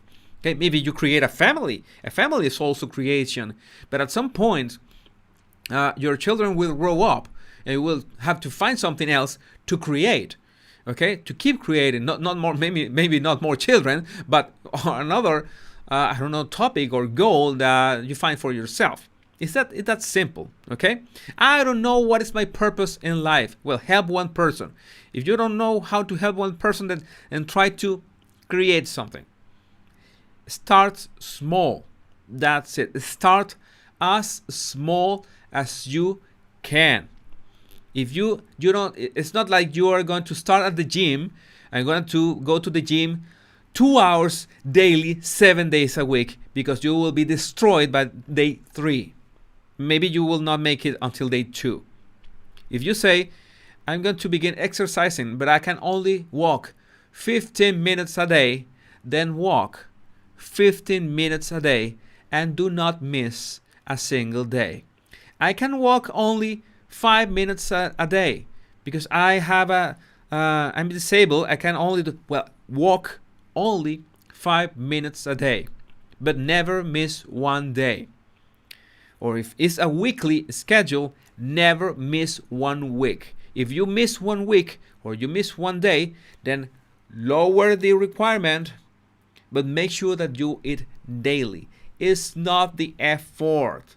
It's not the effort in itself. It's the consistency. This cannot be understated. It's the compounding of that consistency that will get you far. Nothing else. It's the idea is simple. It's stupid. It's no way to misinterpret that. I don't have the skills. I don't have the no. It's just putting one foot in front of the other. I understand that it can be insulting on my part to oversimplify the way to success. Yes, I understand that you can feel bad with my words. I totally understand that. I felt bad in the past when I saw someone that said, all you have to do is this. Like Kim Kardashian, you have to work harder. Yeah, if you're not successful, it's because you're not working harder. We're not talking about that kind of hypocrisy. We're talking about something that is hard. We're talking about something that maybe we don't want to do. We're talking about maybe we are really afraid to do.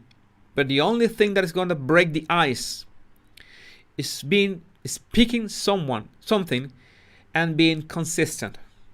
That's it.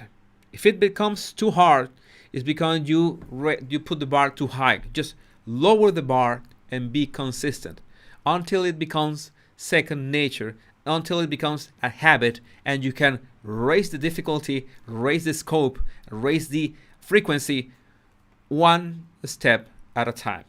That's it. If I don't know, I'm absolutely off topic here, but I know for a fact that you, my lovely baddies that are listening to me right now, I know for a fact that these words will help you immensely.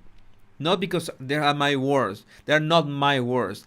I got these words when I needed them and I acted upon them. This is the most important part. I have been really privileged. I have to say that I have been really privileged on my life in so many ways. I have struggled, but I cannot say that I did not have all the ingredients I needed.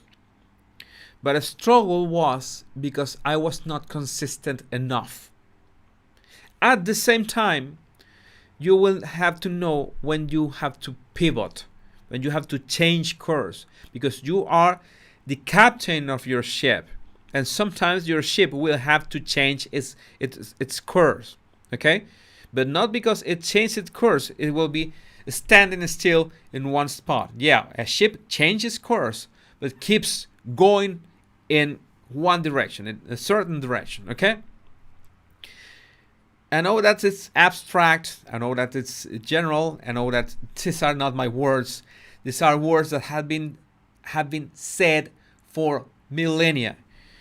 Okay, thousands of years, over and over again. And you can say, "Oh my God, the same words again, the same topic again."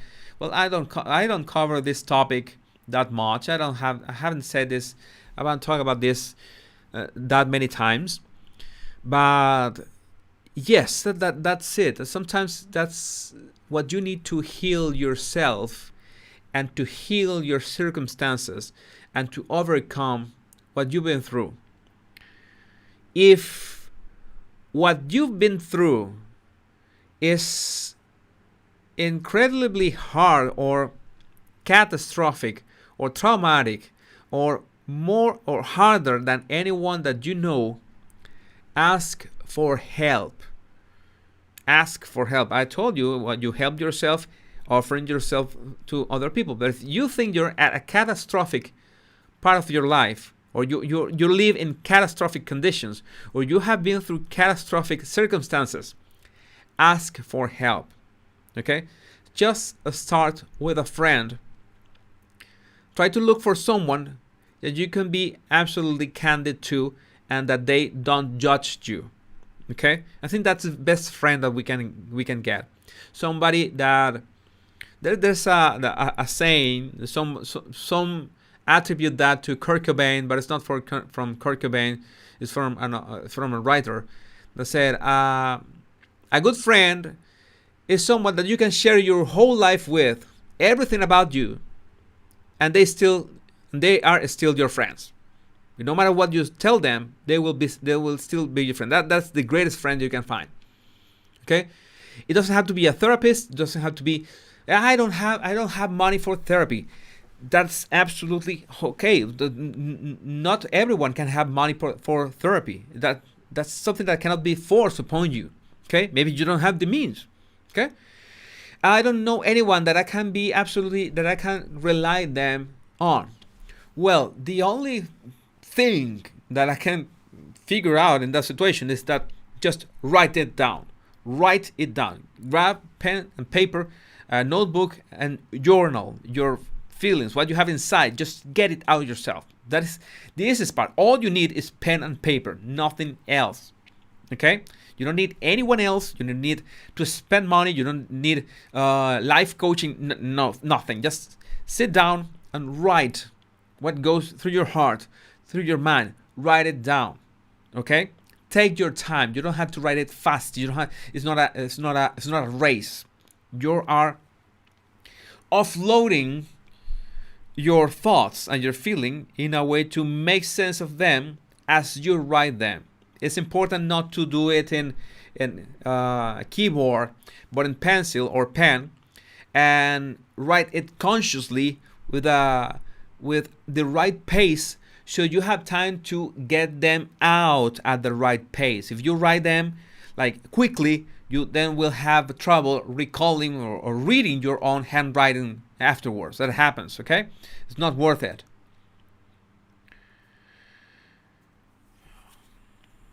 Writing is releasing. Yes, I've been rambling quite a lot. You know, most of you that have used to my lives know that I ramble a lot. But it's like I have been through struggles in my life that haven't been, well, lucky for me, they haven't been life and death situations that are the most difficult ones, but have tried to figure out over and over again what were the keys to get out of this situation. And the keys are the ones that I'm sharing with you. A bit disorganized, but sometimes we need the advice like this. Like I've been talking for 2 hours, but sometimes we need the advice like this, like random, put it this way. Maybe today was the moment. I don't know, like 800 baddies listening now. I don't know how many of you. I know that at least 8 of you needed to hear this today, and that works for me. That is something that I feel compelled to do and passionate about. Of how can I share the tools that I had so much trouble finding, and that finally got me out of the gutter. Okay? That's it. It's that simple. Maybe sometimes I would like to be more organized in my life, but I don't know how to say that. I don't know how to put it in words, but this is what we should live for. We should live for this. And don't say I, because I'm offering help now, and I know when I needed help how valuable it was for me. So I'm offering it now, but you are listening to it. Maybe you needed that now, and maybe tomorrow. I really encourage you to pay it forward, okay? And of course, the more people you help, I don't know how to put this, the more true success you will have. Okay, but first you have to realize your shortcomings. You have to realize your own catastrophe. You have to realize your own struggle. Where does it come from? What can you do about it? And realize the power that you have to change the way you adapt and absorb and perceive your circumstances. Okay? I really don't know where to go beyond here, and I'm gonna just cut this topic, because I think I have given you enough food for thought tonight to solve that riddle that you're living at this moment, to solve that obstacle, to to go through it. Again, it's not gonna be easy. You have to really go through it. And one of the things I'm going to recommend one YouTube video, maybe you are aware of that, is The Strangest Secret by Earl Nightingale. The Strangest Secret by Earl Nightingale. Just look at YouTube. The Strangest Secret original is a very old recording. It's like half an hour or 40 minutes. That helped me a lot. Okay, if you feel that you're in really trouble, give it a try. Okay, just give it just give it a try. Okay, I will help you a lot.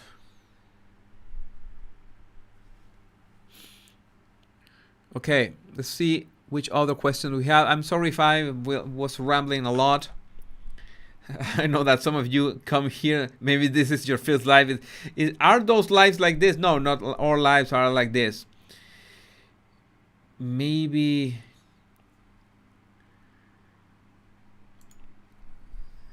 What is it? What's the can you? What is the yeah situation? I know that is his call yeah now. Can you?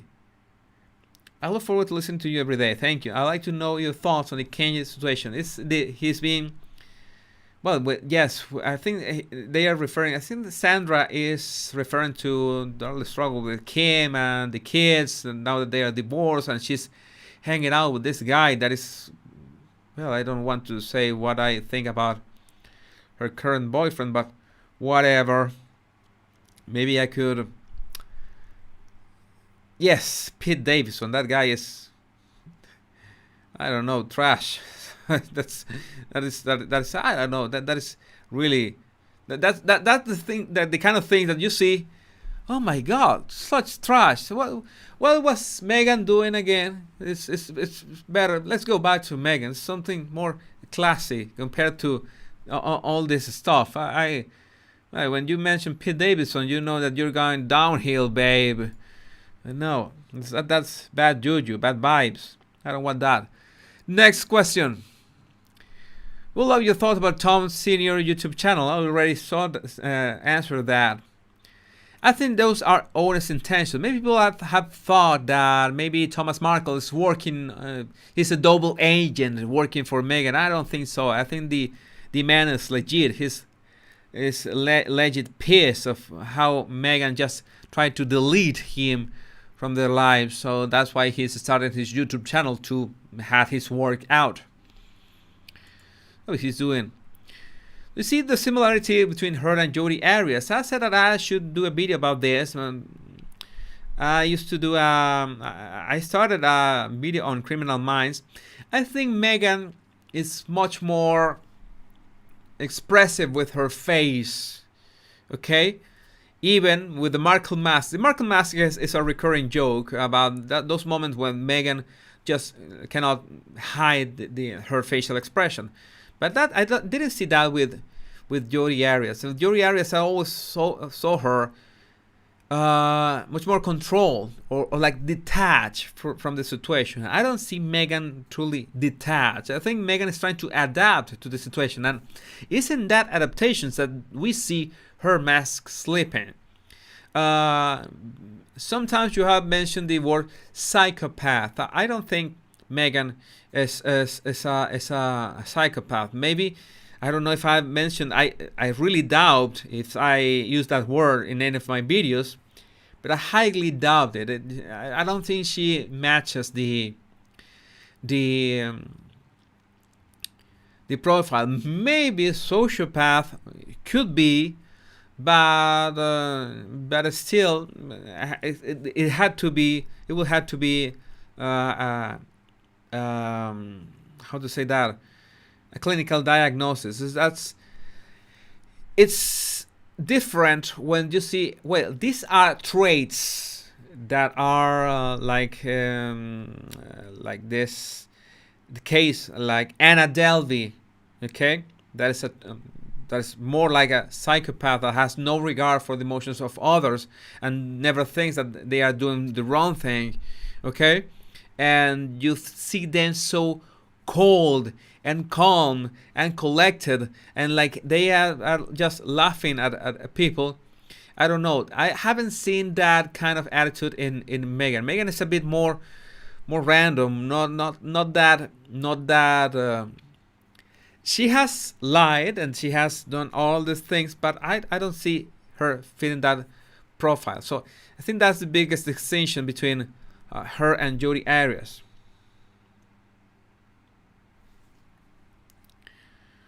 Made a question here. One of my friends made a question. Wait a minute. As you can see, I have a bit more. I'm a bit more comfortable with my pronunciation. That's another thing that people have told me, that what did I do to learn English? Well, it helped me that I'm a voracious reader. I read a lot, and that's why I had so much. I've had so much trouble with my pronunciation. People say how my grammar when I write is nice, but my pronunciation is subpar. But I've improved a bit.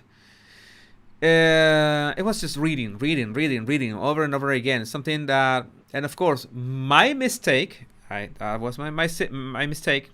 That I read a lot in English, but I did not write a lot of English.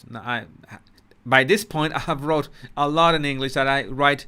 By now, I write and produce everything in English. This is important. What is easier to learn to read, write English, or speak it? Speaking English is a pain in the ass, I have to say, because every word has its own pronunciation many times. And sometimes it changes according if it's a verb as a subject, or if it's British or American. But the fact that you have to learn the exact pronunciation of or individual pronunciation of words, that is a pain in the ass. So that has nothing. I cannot say anything beyond that. I love the fact that German, Spanish, Japanese, the pronunciation of every syllable is exactly the same, no matter what the syllable is in the position in the word. Okay, and Japanese is special because the inflections are really soft. Okay, I have the accents and the emphasis that's in the Spanish that we have to know how to pronounce the word in terms of the accent. But English pronunciation has been really, really tough. I always have to look for and make sure that I don't mess up. Look for the word. I don't know the pronunciation of this word. I go to Google, I search the pronunciation, I practice it 10 times. If I still have trouble with it, I have put it in my notes. And once or twice a day, I put out my notes. I review the words that I still don't know. I pronounce them again. And that's the way I begin to practice it. And then there is the being able to be fluent, like you're talking and trying to be fluent with your train of thought and express your ideas in a way that has certain flow to your talking. And the hardest part is how a word ends and how you connect it with the next one. And that's the part that is the most difficult, because maybe you know how to pronounce a word in a foreign language, but how you end the word and you separate the following word is something that is going to be natural for you in your mother tongue. In the Spanish, it's very easy, especially when you end a word with the vocal, with the vowel, with the vowel, and this following starts with a consonant. It's very easy because there's this connection between words. But in foreign language like English or German, for me, it's a bit difficult being able to have this flow from one word to another, because it's not only the pronunciation, because the tongue and mouth configuration, so you can flow those words one behind the other. It's really satisfying. It's really satisfying, especially because I remember that if many of you are learning languages, I remember that 10 years ago, listening, I was reading English like since 25 years ago, quarter century, I've been reading in English every day. But really, 10 years ago, barely 10 years ago, 10 years ago? No, wait a minute. No, a bit more. Like 15 years ago, I found that baffling to listen to English and being able to transcribe it, make a transcript of what I was listening or understanding everything. Sometimes I had to understand by the concept because I didn't have my ear trained.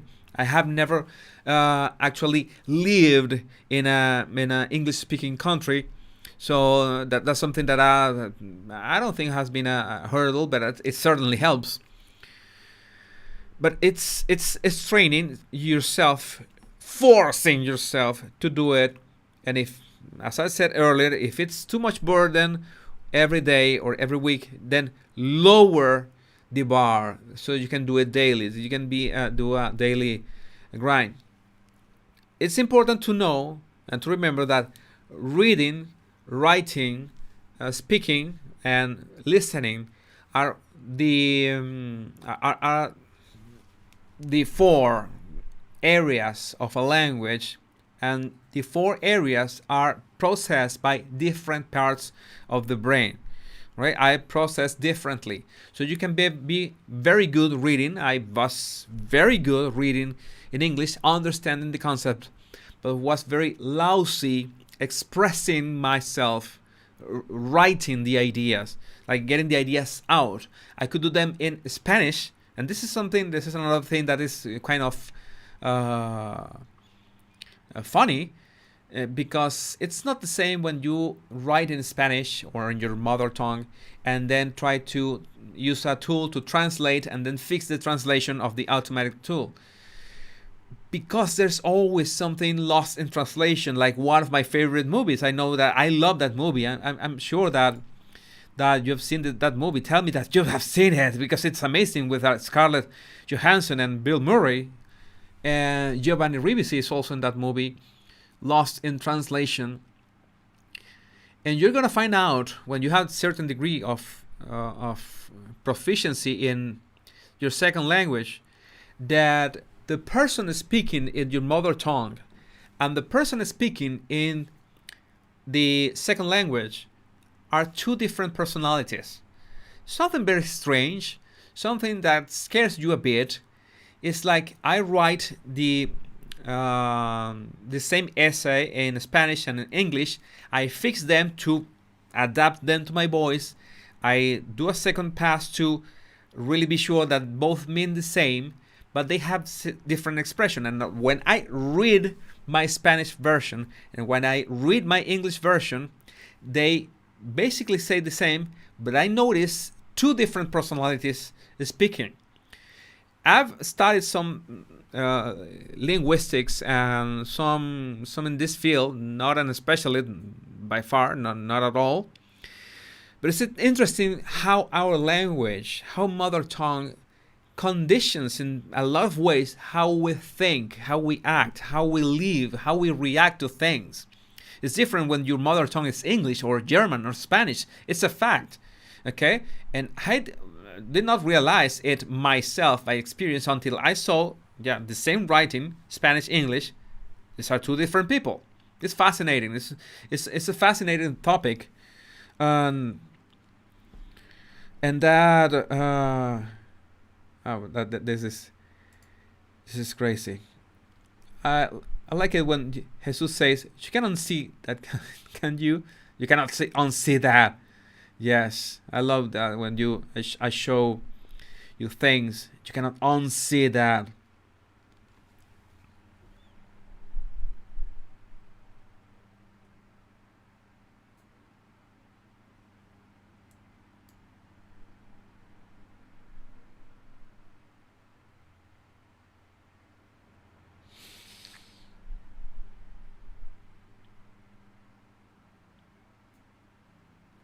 Well, let's see which other question we had here. Oh my God, 2 hours and a half. Okay, I could be talking here 3 hours.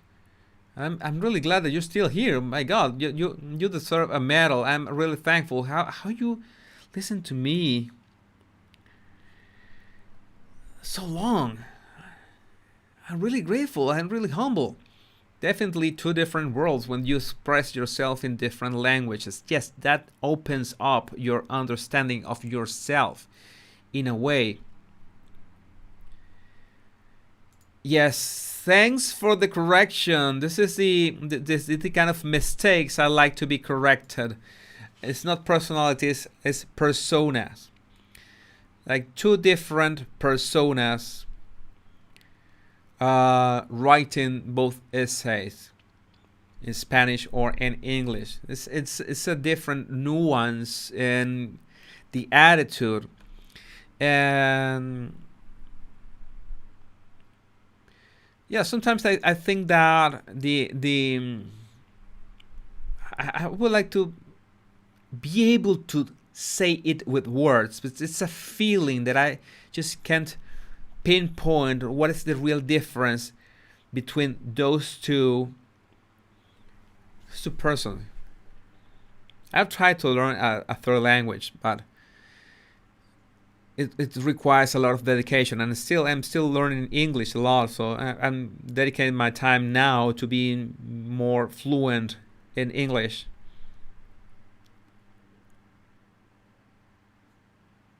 Oh, this is great. Jesus, my friend, comes from Lima, Peru. While we were in college, we would try and speak Spanish one day, and then another day we speak English, which would help me with Spanish and help her with English. That is great. Great idea, Lucy.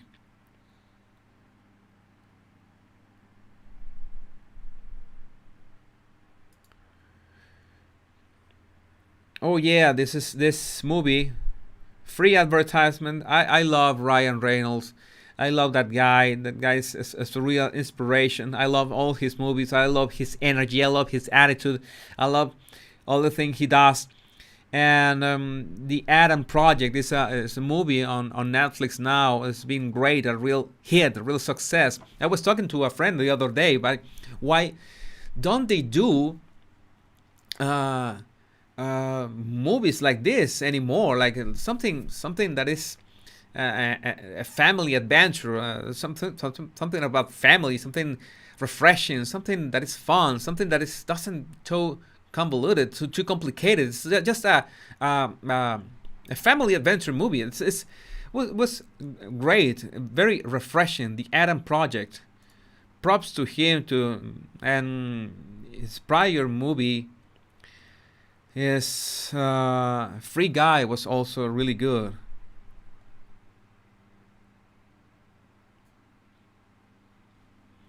Yeah, Argentinian-born Queen Maxima had to learn Dutch for her husband in a new country. She also speaks fluent English and, of course, Spanish. Yeah, it depends, of course, on your immersion of on the language, the amount of time you have, the amount of disposition you have.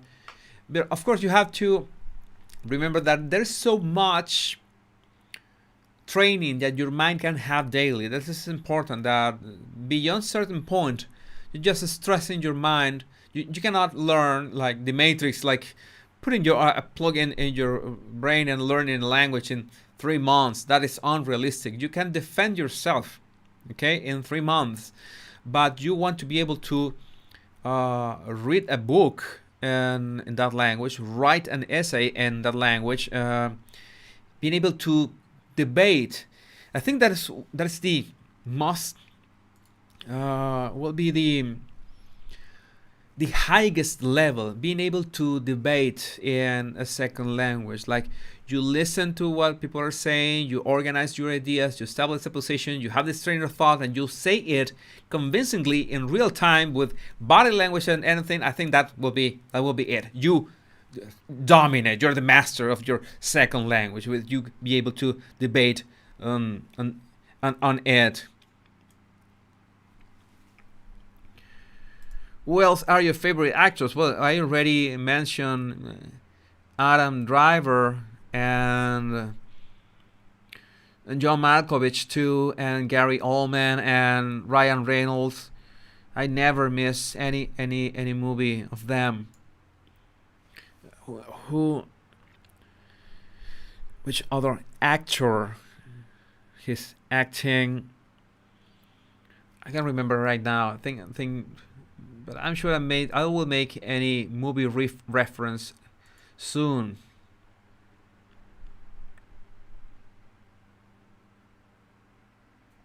Oh yeah, this is really important. It's really sweet when someone is trying to speak to you in your native language. It just melts your heart. That is true.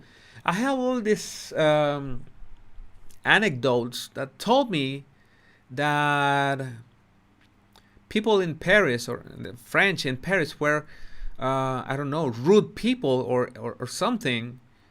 And I was thinking that many people before I went there the first time told me in Paris people are rude.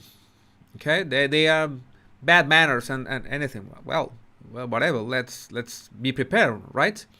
But something that I like to do is to try to do my best to in any way try to communicate in their language. So I just grab my trusty travel book, those tiny travel books with regular expressions, and I really try to make myself understood. Not in English. I never even once tried to use English there, much less in Spanish. But I really try to uh, talk in speak in French. And well, it was baffling to see that people was really friendly. Everyone was really friendly. There was no people who was at any point rude or anything.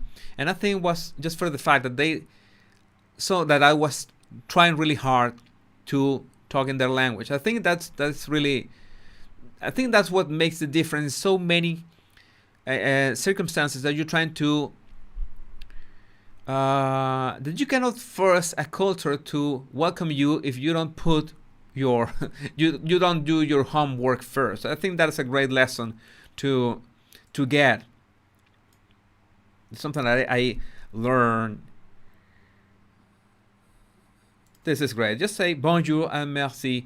They will be nice. Oh, the French is such a beautiful language. I don't know that much French. I always forget most French that I know, but when you say words like mademoiselle, oh, that is a beautiful, beautiful language. What's this? Is this course Pimsleur? Pimsleur that has always the same sentences to learn in every course. They have this. Est-ce que vous voudriez what's the sentence? Est-ce que vous voudriez est-ce que vous voudriez boire quelque chose avec moi? Would you like something to drink with me? It's a kind of flirty curse. It's the first thing that you learn to say. Would you like to have a drink with me? I don't know if I said it well. Yeah, very.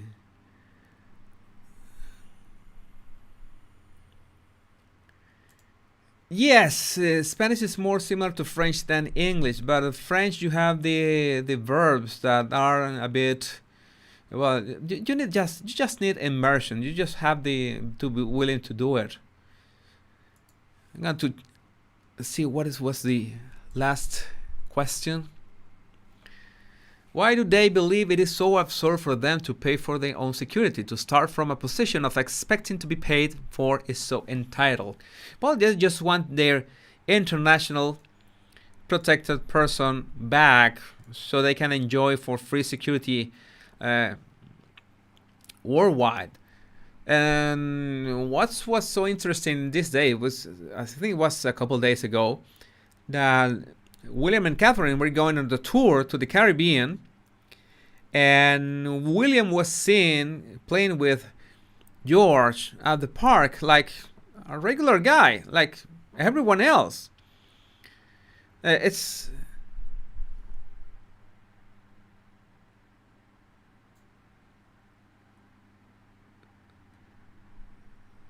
people correcting my my French. What did I say in French? Oh my God. People went insane here.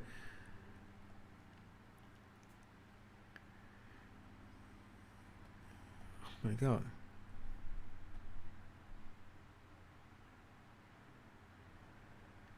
Yeah, you need to think in French and stuff. Yes.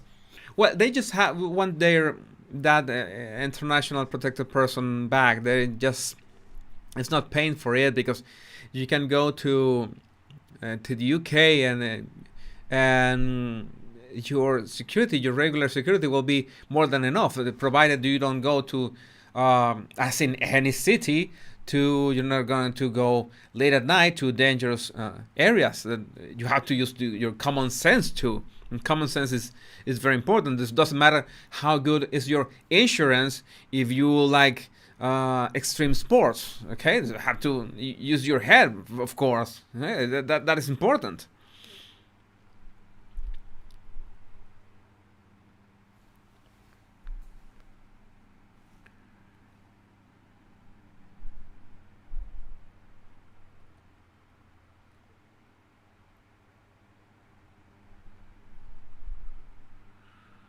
I think that was the last question. I really have enjoyed this live 2 hours and a half. Oh my God, this is great. If you haven't hit the like button, that is great.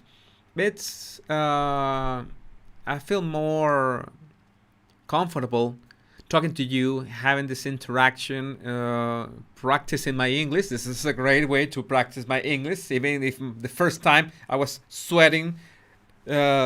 Not like Prince Andrew, but actually sweating, and it's another experience. And I'm being really glad that you are here to interact, to comment, and to share with me these 2 years of YouTube career, and hoping that there will be much more years to come.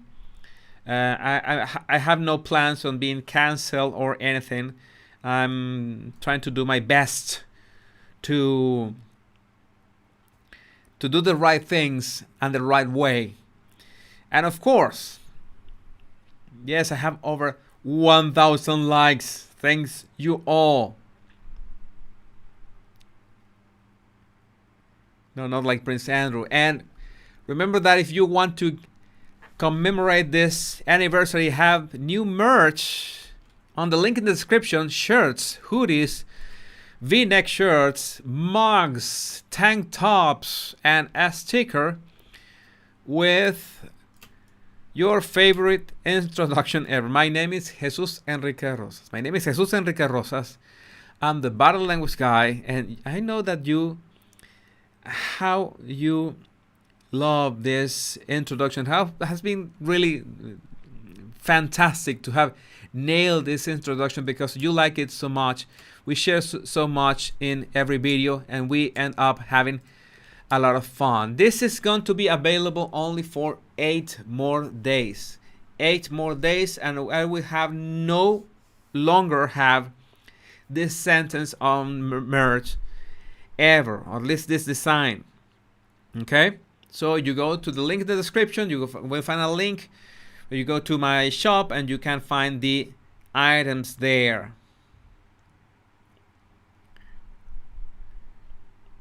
Well, my body language buddies, we had a great live today, a great time, and I'm gonna say it again. My name is Jesus Enrique Rosas. I'm the body language guy, and until we meet again on another live or a recorded video or whatever, the wind takes us to a peaceful shore to have a little more fun with body language, human behavior, and any topic that comes around. Take good care. Have a great night or great day. Depends on which part of the world are you. And especially take care of yourself. And remember, much love and bliss. Bye-bye.